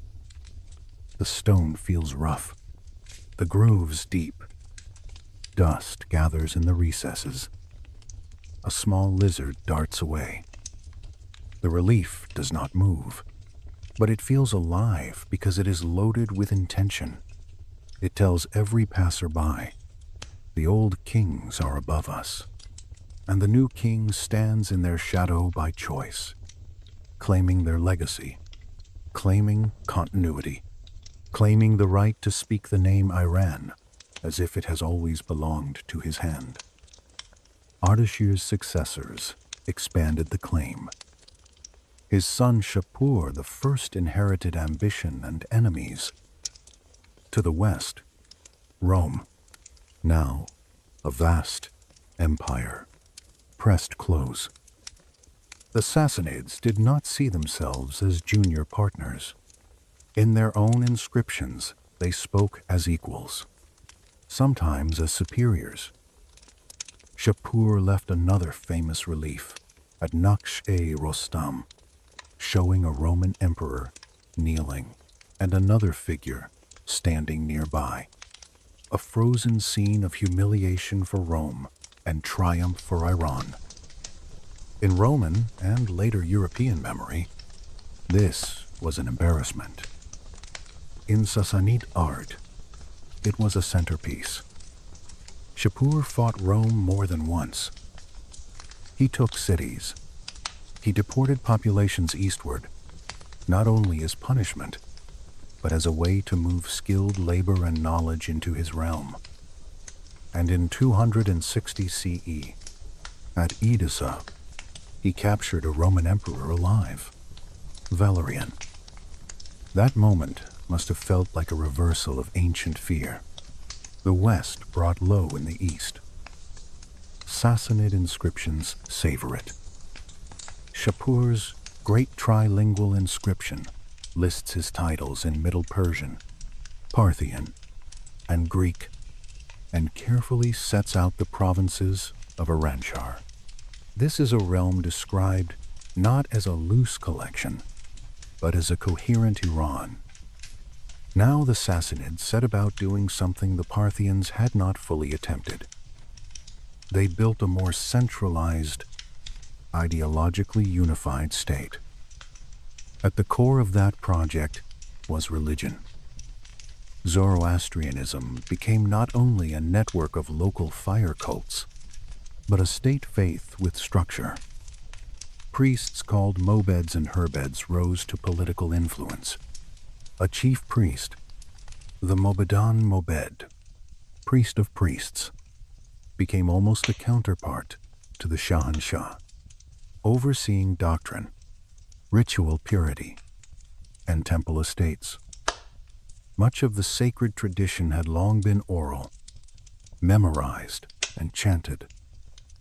Under the Sassanids, texts were gathered, ordered, and written down more systematically, using scripts adapted for the purpose.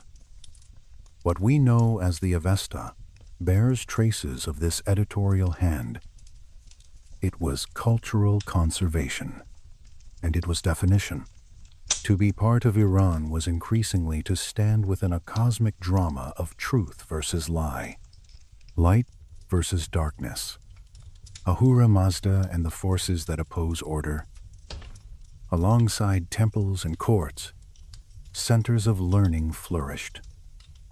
Later, memory highlights an institution in Khuzestan, the Academy of Gondishapur, part hospital, part university, part translation center.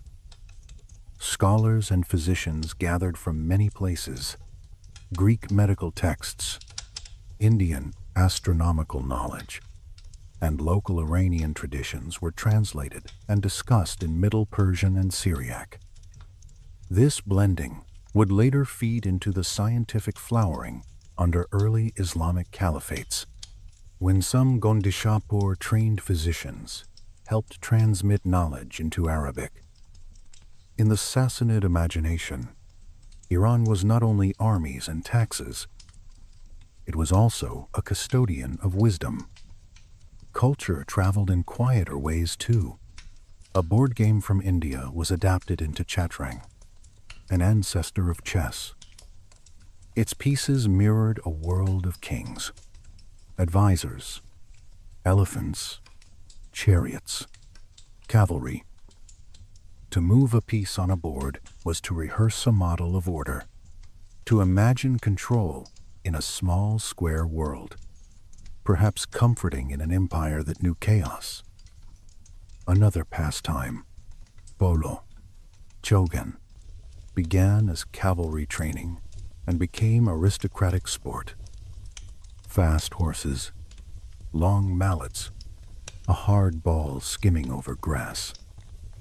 These scenes are not dark. They are soothing reminders that even in empires shaped by war, people still sought rhythm and play, small patterns that make the mind rest. Yet the frontier remained tense.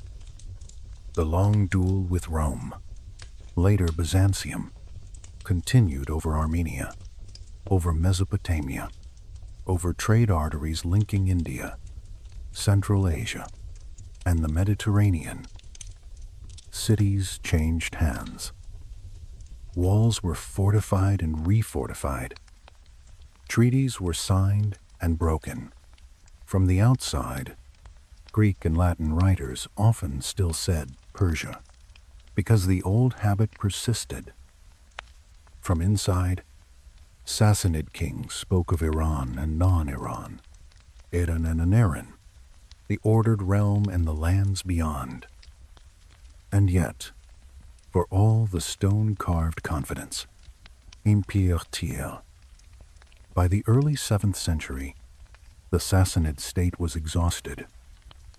Endless wars with Byzantium, internal coups, plague, economic strain. Some rulers reformed and patronized learning, but the system was hollowed by conflict. Then from the southwest, out of Arabia, a new force stirred, carrying a new religion and a new political model. When early Muslim armies crossed into Sassanid territory in the 630s, they did not invade a nameless land. They crossed into Iran-Shar, a realm whose elites already thought in the language of Iran. Major battles like Qadisiyah around 636 CE broke the Sassanid field army. Ctesiphon fell. The last king, Yazdegerd III, fled eastward from city to city, trying to rally resistance. At Nahavand, another decisive defeat shattered hopes. Yazdegerd was killed around 651 CE, in accounts that vary, sometimes by a local miller, sometimes by conspirators. We cannot be sure of the small details. What matters is that no Sassanid came after him. Within roughly 20 years, most of the old imperial structure passed under Arab Muslim control. But conquest is one thing, transformation is another. This is where the story becomes slow again. Like water, underground, fire altars still burned in villages. Priests still recited hymns. Communities still traced lineages back to older heroes. Islam arrived as faith and as state system, bringing new taxes, new law, a new sacred language, Arabic, and new centers of gravity. First Medina, then Damascus, then Baghdad. To early caliphs, Iran was provinces. To many people living there, it was still home, layered with memory. Conversion happened unevenly over generations. Some converted early, drawn by conviction, community, or the practical desire to avoid extra taxes on non-Muslims. Others converted to access offices or join armies. Children grew up fasting in Ramadan and speaking Persian at home. The old faith receded, but did not vanish. Pockets of Zoroastrians endured, especially in Fars and Yazd. Some later migrated to India, becoming the Parsi communities. They remained living reminders that the land had held other sacred rhythms. Language also adapted. Under the Sassanids, Middle Persian, Pahlavi, had been the language of administration and high culture, written in a script difficult and condensed. Under Islamic rule, Arabic became dominant in government, theology, and science. For a while, it might have seemed Persian would fade into only spoken dialect. But languages are stubborn. Spoken Persian forms, already evolving, began to be written again in a modified Arabic script, absorbing Arabic vocabulary and concepts while keeping Iranian bones. Over centuries, new Persian emerged, familiar in structure, new in clothing. Now we are ready for the next stretch of the journey. A land conquered, but not erased. A name still used at home, even when outsiders keep saying Persia. In the next part, we will step into the age when Persian re-emerges as a literary language under Muslim dynasties, and when poets and scholars begin to speak of Iran with new confidence, keeping old memory alive inside new faith. For now, stay with the fire, stay with the hush, and let the carved word Iran rest in your mind like a warm stone. The fire has burned down a little, and the room is softer, as if the shadows have learned the shape of your face. We have watched empires fall fast on paper, and change move slowly in life. Now we enter a stretch of history that many people rush through, because it does not offer one clean conqueror, one clean ending, one clean new name. It offers layers, and the sound of layers settling, like dust on a shelf that no one wipes for a long time. After the first Arab victories, the new rulers saw the plateau as provinces, lines of revenue, roads to guard, and cities to administer. They brought Arabic as the language of command, of scripture, of official letters. They brought new taxes, new courts, new rhythms of prayer. Still, in countless homes, people spoke Persian in the kitchen, and they remembered older kings the way a family remembers distant ancestors, not as a demand for power, but as a way to feel rooted. I want you to picture a small town at the edge of a plain. A market opens at dawn. Jars are set out. Bread steam rises and then fades into cool air. A clerk with a reed pen writes in Arabic for the tax office, because that is what the world above him requires. Then he goes home, and he speaks Persian to his mother, and his mother speaks Persian to a child on her lap.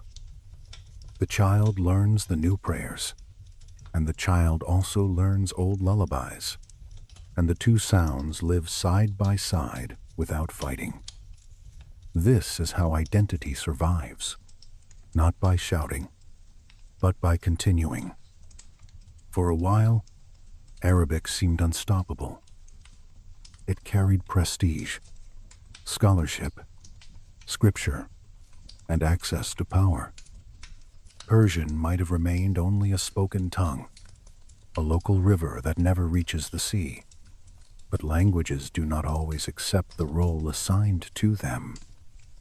Spoken, Persian forms were already changing under their own pressure, and over time they began to be written again. Now, in a modified Arabic script, the letters looked different, but the bones of the language stayed Iranian. A great many Arabic words flowed in, especially for theology, law, and administration. Still, when you listen closely, you hear that the structure is older, like a house whose walls were repainted, but whose foundations are the same stone. The earliest substantial texts in this new Persian appear under Muslim dynasties with Iranian roots or Iranian centers of power. Courts in the east, in places like Bukhara and Samarkand, began to patronize Persian poetry and Persian history. These rulers were Muslim. They respected the caliphs, at least in public. They employed Arabic scholars, yet when they wanted a language that could hold memory in a soothing way, they turned to Persian. It was as if the older current had found a new channel. Alongside this literary revival came a mood of argument, not loud in the streets, but persistent among scholars and poets. Some non-Arab Muslims chafed at the idea that Arab lineage should automatically mean higher status. They accepted Islam. They revered the Prophet. They quoted the Quran, but they refused to erase their older pride. Later writers call this movement Shubiyah, a word tied to the idea of peoples and nations. Its voices could be playful, could be sharp, could be bitter, depending on the day. Beneath all versions lay one steady claim. A person could be fully Muslim and still proudly Iranian. Being part of the new faith did not require a complete forgetting. This argument did not need armies. It needed words, and Persian was ready to carry them. You can imagine a poet in a courtyard at night. Oil lamps flicker. A cup of water is set down, and the surface trembles once, then stills. The poet chooses a phrase carefully, listening to the sound of syllables, feeling how a line can soothe and sting at the same time. He praises the sophistication of older Iranian administration, the etiquette of courts, the patience of scribes, the careful keeping of records. He does not deny Islam. He places Iranian memory inside it. That is the subtle power of this era, the power of weaving rather than breaking. Then comes the figure who turns this weaving into a vast tapestry. By the late 10th century, A poet from Tus, Abu al-Qasim Firdausi, set himself an immense task. He gathered scattered myths, legends, heroic cycles, and royal annals, some preserved in older prose, some carried by storytellers in winter halls. He decided to shape them into one long poem in New Persian, a book of kings. It took decades. Around the year 1010, he completed a work of about 60,000 couplets, one of the longest epic poems in the world. In that poem, the land called Iran is not a modern nation-state. It is a realm of memory, a stage for kings and heroes, for wise advisors and flawed rulers, for tyrants and champions. It is a land defined against its others, against the non-Iranian, often named Turan in the epic imagination. Firdausi made a deliberate choice to keep Arabic loanwords to a minimum. He reached deep into Persian resources, reviving old terms, shaping new compounds. He was not rejecting Islam. He lived in an Islamic world. His poem is not a sermon. It is a proof, a quiet proof that Persian can carry the weight of an entire civilizational memory. If you were listening to a recitation of the Shahnameh in an 11th century coffeehouse, you might feel the room change. Men lean closer. A child stops fidgeting. Even the brazier seems to burn steadier. Names like Rostam and Zahak and Jamshid move through the air, and with them the word Iran, repeated until it feels like a heartbeat. This is not politics in the narrow sense. It is belonging. It is the old insider name given new breath. After Firdausi, the Persian language and Iranian themes surged further into public life. Dynasties rose that were Iranian in origin, and others that were not. But many adopted Persian for administration and culture. An Iranian vizier could manage a vast realm. An Iranian poet could sit in a Muslim court and recite stories older than the caliphs. The old names and the new faith learned to coexist. Then new conquerors arrived, not from Arabia this time, but from the steppe. Turk-speaking soldiers had long been present as mercenaries and slaves in many armies. Over time, some took power. One early major Turk dynasty, the Ghaznavids, ruled from Ghazni. Their founder, Mahmud of Ghazni, is remembered as a raider into India and a patron of scholars. He was Turk by origin, operating in a thoroughly Islamic world. Yet when he wanted his court to feel like the center of civilization, he hired Persian poets. Firdausi himself went to Ghazni seeking reward, and though that relationship is often told as strained, the broader pattern is clear.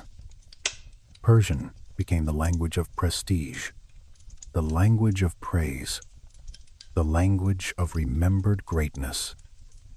After the Ghaznavids came the Seljuks, another Turk dynasty that spread across Iran, Iraq, and Anatolia. On the battlefield, their style carried steppe heritage, cavalry, composite bows, tribal confederations. In administration, they relied heavily on Persian bureaucrats. Their documents moved between Arabic and Persian. A famous vizier, Nizam al-Mulk, wrote a manual of government that quoted Islamic sources and also invoked pre-Islamic Iranian kings as models of just rule. This is the synthesis that many people remember. Turk military power above, Persian administrative skill beneath. Islamic faith binding it together. Through these centuries, political borders shifted like the edge of a tide pool. Rulers changed. Capitals changed. Yet the idea of Iran in memory did not vanish. It lived in manuscripts, in court titles, in poems, in stories told at night when wind moved outside a door. It lived in the way a scribe wrote a familiar phrase: the domains of Iran, the realm of Iran, even when no single ruler held all of it. So when you return to our title, you can feel why the outside world kept saying Persia. Greek and Latin habits stayed strong. Foreigners met Persian-speaking officials and called them Persian. They bought Persian textiles and called them Persian. They read Greek histories and kept the old label. Inside, the word Iran kept circulating, quiet and persistent, an insider name that refused to die. Let us rest here for a moment. Listen to the small sound of your own breathing. Imagine a manuscript page. Ink sits in the fibers. A finger traces a line and picks up a faint smudge. The room smells of lamp smoke and paper.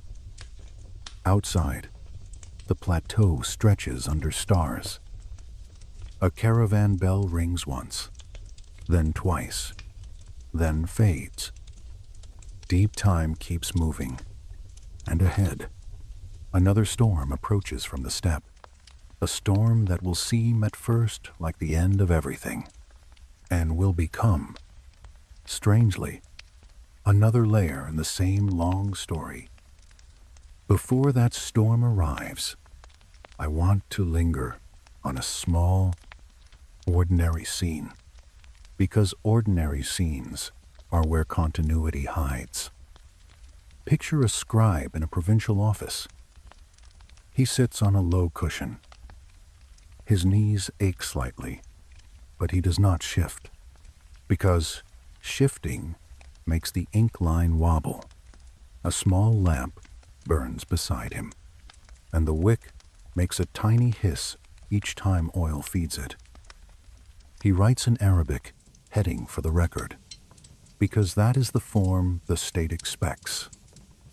Then, in the body of the note, he uses Persian phrasing that feels natural on his tongue. He pauses. He blows gently on the page to dry the ink. He presses a seal into clay, and the clay takes the shape with quiet obedience. Dust floats through a beam of light, and the dust looks like tiny grains of time. Outside, in a courtyard, water runs through a narrow channel. It is not a wide river, just a thread of sound, but the thread is steady. A boy crouches and dips his fingers in, then pulls back and watches the ripples spread and fade. His mother calls him. He stands and wipes his wet hand on his tunic. He speaks Persian without thinking. Later he will learn Arabic verses. Later he will learn the names of caliphs. But the first language that holds his everyday life is the one he hears at home. That is how a name survives in the throat.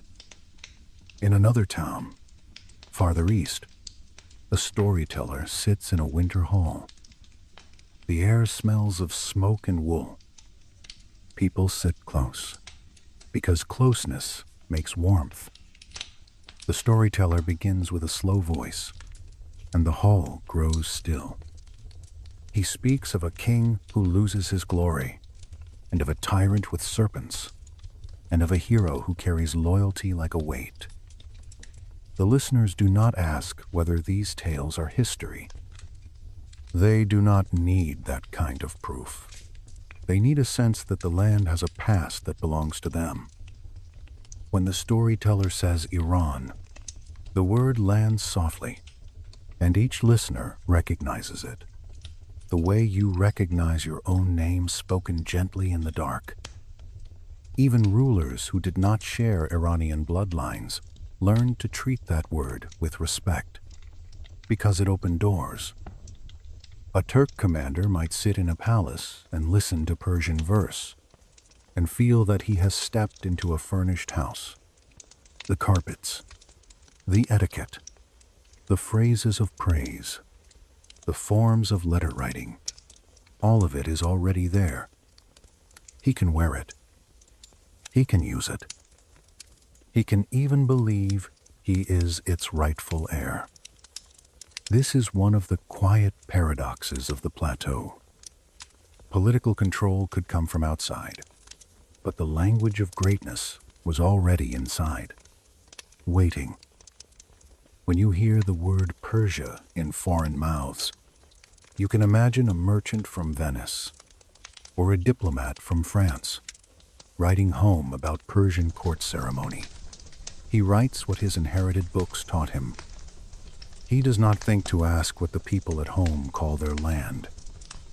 He assumes the classical label is reality.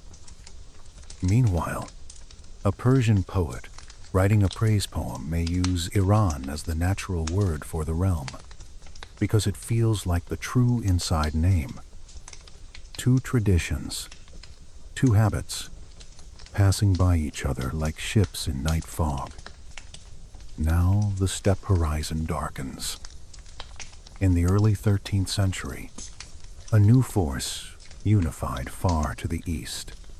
Under a man known as Genghis Khan, the chain of events that brings his armies toward the Iranian world is told with debate around details. A caravan, an insult, envoys harmed, merchants killed, and a leader who took it as unforgivable. Between roughly 1219 and 1221, Mongol armies descended on cities across Central Asia and the Iranian world. Contemporary reports speak of slaughter and ruin on a scale that shocks the mind. Modern historians argue about numbers. Medieval chroniclers often speak in absolute terms. What almost everyone agrees on is the catastrophe. Irrigation systems destroyed, libraries burned, fields left untilled, cities emptied. The darkness here is the feeling of a life web torn, and the fear that it will never be rewoven. Picture a city gate after the storm passes. The gate is still standing, but it stands like a mouth that cannot speak. Dust covers everything. A single scrap of cloth flutters on a broken beam. A man walks slowly through a street that once held markets.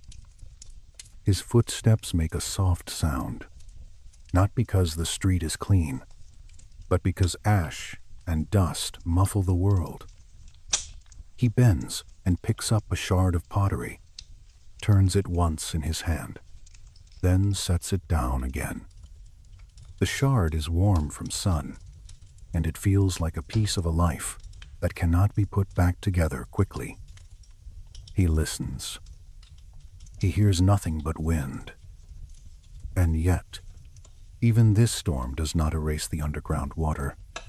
Over time, the Mongol rulers in the west, the Ilkhans, begin to rely on Persian administrators to manage taxes and cities. They begin to convert to Islam. A court that started as foreign and steppe-based becomes, gradually, an Iran-centered and Persian-speaking court culture in many of its expressions. This is not because conquerors become gentle. It is because governing a literate society requires tools that already exist. So once again, a new layer settles on the plateau, heavy at first, then shaped by the land beneath it. We will follow that strange transformation in the next part, and we will watch how the word Iran keeps resurfacing, even when outsiders keep saying Persia, even when maps break and reform, even when names seem to vanish and return. The night outside the window feels wide and still, and the fire has settled into a slow red pulse. We are standing at a point where many people assume culture should have been broken, because the Mongol storm was so violent, and because cities can feel like the whole world when you live inside their walls. But the plateau is larger than any one city, and memory is stubborn, and language has a way of finding a new mouth. At first, the Ilkhan rulers in the west were Mongol overlords in a conquered, mostly Muslim land. They carried steppe traditions. They consulted advisors from many faiths, and they treated the plateau as pasture and revenue. Then the practical weight of administration began to shape them. A treasury needs records. A city needs taxes to be counted. A trade route needs rules. So Persian administrators were hired, because Persian administrators already knew how to keep the machine running. Slowly, the court language in many settings became Persian, even if Mongol titles remained. Slowly, Islamic practice entered the ruling house. By the late 13th and early 14th centuries, some Ilkhan rulers converted to Islam, and the court began to present itself in Islamic terms. One name often appears in the story of this change: Rashid al-Din. He is remembered as a physician and a statesman, and as a historian who oversaw the production of a vast compendium of chronicles. A Mongol-ruled court commissioned a universal history written largely in Persian, gathering many peoples into one narrative. When you sit with that image, it feels almost unreal. A conqueror whose armies shattered cities, now paying scribes and painters to record the world in Persian words and images. It is not redemption. It is absorption. The storm becomes another layer. Then the Ilkhan realm fractured. Local dynasties rose. In Central Asia and Eastern Iranian lands, new powers appeared. Into this shifting world rode another conqueror, Timur, known in the West as Tamerlane. He was ruthless in war, and he built fear into architecture. Towers of skulls in some accounts, a warning meant to travel. We do not need to linger on cruelty.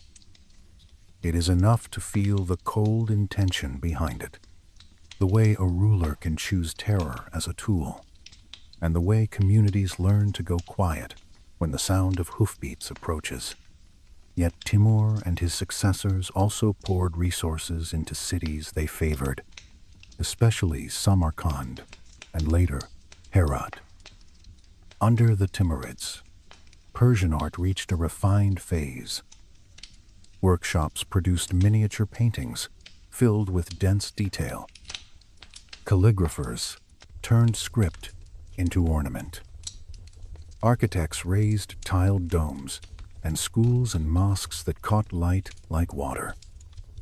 Poets wrote in Persian, drawing on mystical voices that had already woven longing and metaphysical calm into the language. It is one of the paradoxes of the plateau. A violent ruler can still sponsor delicate art, because rulers want beauty to outlast them, and because beauty can make a court feel legitimate. In this period, Iran could disappear on maps. Borders shifted. Cities fell under one banner, then another. Yet, in manuscripts, the word Iran did not vanish. Writers continued to speak of Iran as a cultural whole, a remembered realm, even when no single king held it all. A prince outside modern borders could still commission a copy of the Shahnameh and imagine himself as an Iranian king in the margin. A ruler with steppe ancestry could place his people inside an Iranian and Islamic timeline, because that timeline offered depth. This is what it means to inherit a house. You move in, and without quite meaning to, you begin speaking the language already hanging in the air. By the late 15th century, the plateau was a mosaic of powers, and beneath them, Sufi orders spread across the region, binding communities with shared rituals and saints. Out of one such order grew a dynasty that would reshape the meaning of Iran in a decisive way: the Safavids. Their story begins as spiritual lineage, teachers and disciples, devotion gathering quietly. Then, it becomes militant. Followers from Turk-speaking tribes, known for distinctive red headgear, became fiercely loyal. Out of this blend, a boy named Ismail rose. The sources let the image sharpen. A teenager stepping down from mountain refuge. Banners snapping in wind. Warriors circling like a storm around a small center. Enemies underestimate him. They do it once. Then they do not. In a string of battles, Ismail gained control in the northwest. In 1501, he entered Tabriz and was crowned. This moment is often taken as the formal beginning of the Safavid state. For the first time in centuries, a ruler based on the plateau set out to weld much of it into a single political unit again. Not just a personal domain, but something closer to a coherent Iran. Ismail pushed outward, east into Khorasan, south toward Fars, west into Iraq, north into the Caucasus. Victories alternated with setbacks, especially against the Ottoman Empire to the west. Bit by bit, the shape began to look familiar. Then came the decision that would mark identity for centuries. Ismail declared Twelver Shia Islam as the official state-backed religion. This was abrupt and sometimes violent in practice, with pressure on Sunni scholars and changes in public ritual. Over generations, scholars helped systematize Shia law and theology in Safavid lands. Iran became Shia in a way that set it apart from most neighbors. The line between Safavid Iran and Ottoman Sunni power hardened, not only in fortresses, but in memory. To feel Safavid Iran at its height, the mind goes to Isfahan under Shah Abbas. Imagine walking slowly into a great square. Blue tiles catch light. A dome curves like a calm sea. Bazaar alleys breathe spice and wool and ink. Bridges cross a river, arches repeating, water moving under stone. Merchants speak in many languages. Armenian Christians in New Jolfa keep churches and trade networks. Foreign visitors write letters home about what they call Persia, because their classical habit remains. Inside the state, terms related to Iran appear in letters, treaties, and internal documents. Officials speak of the domains of Iran. Poets and scholars frame the kingdom as a revival of ancient Iranian polity, drawing on Sassanid memory, Islamic chronicles, and epic literature. So the double life of names becomes solid. Inside the house, Iran.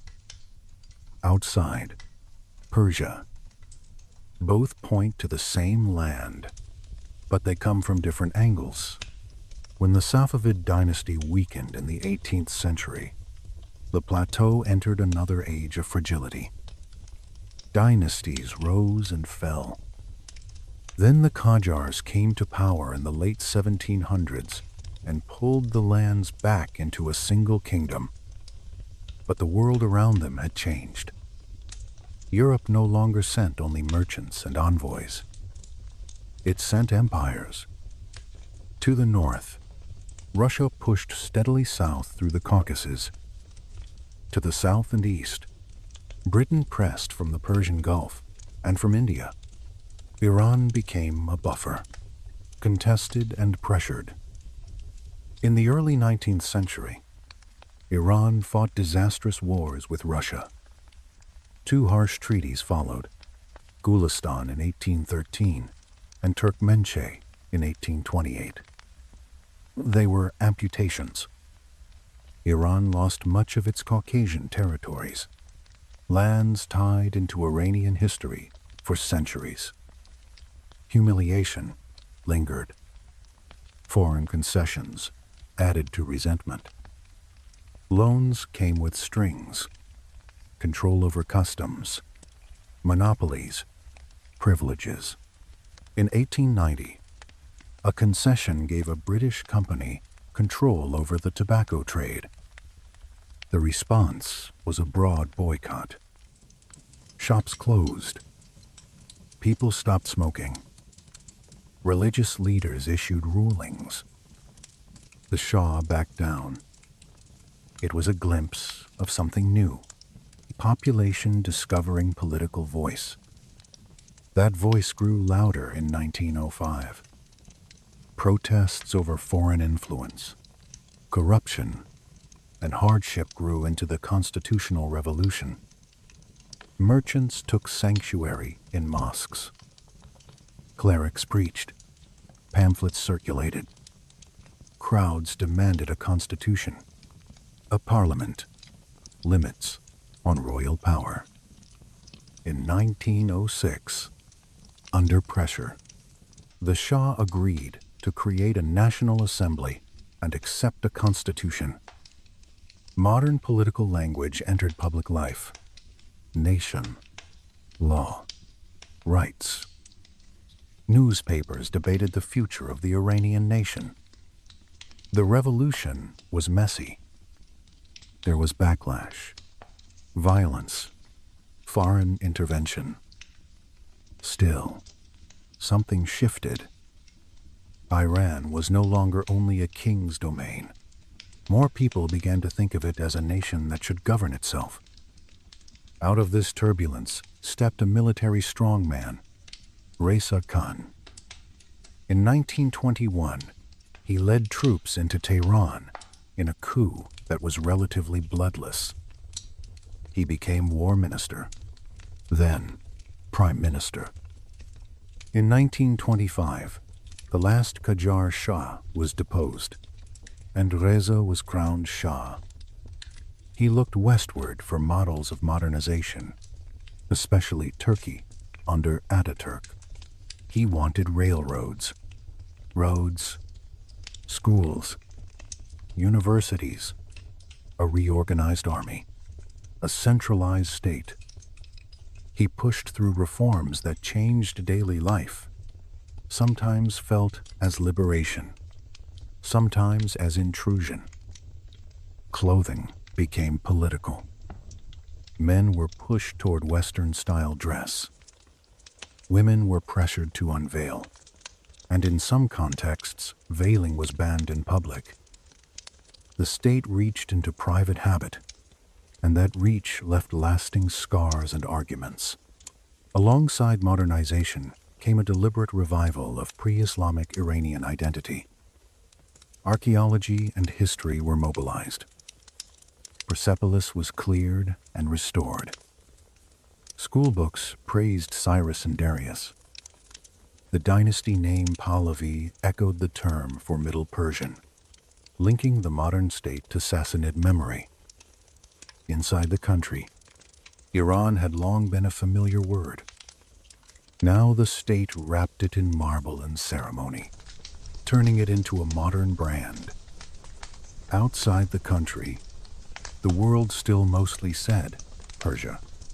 Diplomats, merchants, and mapmakers used the classical exonym. So in 1935, Reza Shah sent a formal request to foreign governments and international organizations. In official correspondence and dealings, they should stop calling the country Persia and use Iran. The argument was direct. Iran was the true ancient name in native usage and old inscriptions. Persia was a Greek and Latin outsider label derived from one province, frozen by Western habit. If the people at home said Iran, then the world should say Iran too. The request was largely honored. Diplomatic cables shifted. Maps were updated. The outside mental map changed, quietly, through paperwork. Yet the story does not end with neat certainty. Historians debate what else might have been in the air in 1935. One line of speculation points to the global climate of the 1930s, when Nazi Germany promoted a distorted idea of Aryan identity. Iran is etymologically connected to Aryan through ancient roots that once meant noble or free, not race. Some argue that German interest in this connection may have encouraged the emphasis on Iran over Persia. Others argue the move was primarily homegrown, rooted in decades of Iranian nationalist thought and Reza Shah's own pre-Islamic focus. There is no single document that settles the question beyond dispute. The truth may be mixed. Not everyone welcomed the change. Some Iranian intellectuals felt that Persia carried a poetic resonance in European languages, linked to carpets, miniatures, and romantic imaginings. Iran sounded unfamiliar to many foreigners. Some in the diaspora preferred the older label Persian for cultural identity. Inside the country, some worried that an intense cult of ancient Iran might sideline Islamic layers and regional diversity. Over time, the argument softened, but it never vanished. In 1959, Reza Shah's son, Mohammad Reza Shah, announced that in foreign languages, both Iran and Persia were acceptable names. It was an attempt to acknowledge nostalgia and habit. By then, international institutions had largely settled on Iran. The name had taken root. Persia remained in corners of speech, in Persian language, in Persian carpets, in Persian cats, in the phrase Persian Gulf, and in the way many people abroad describe culture. Iran remained on passports, in embassies, in headlines that slide across screens at night. So the answer to our title is not a single moment.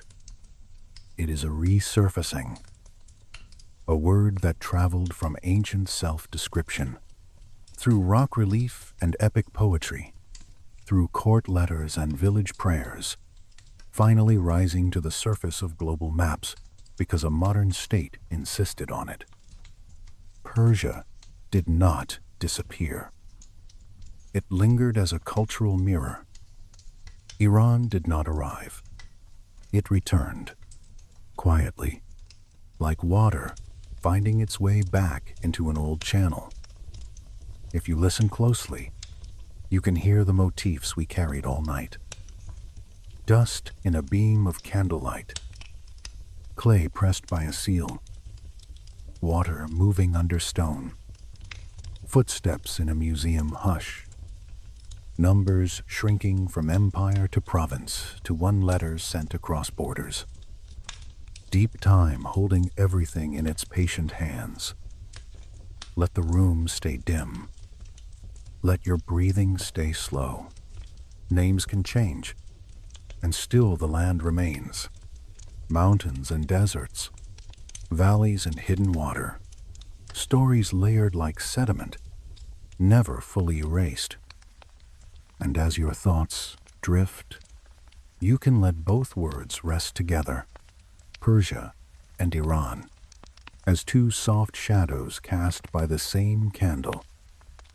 Good night.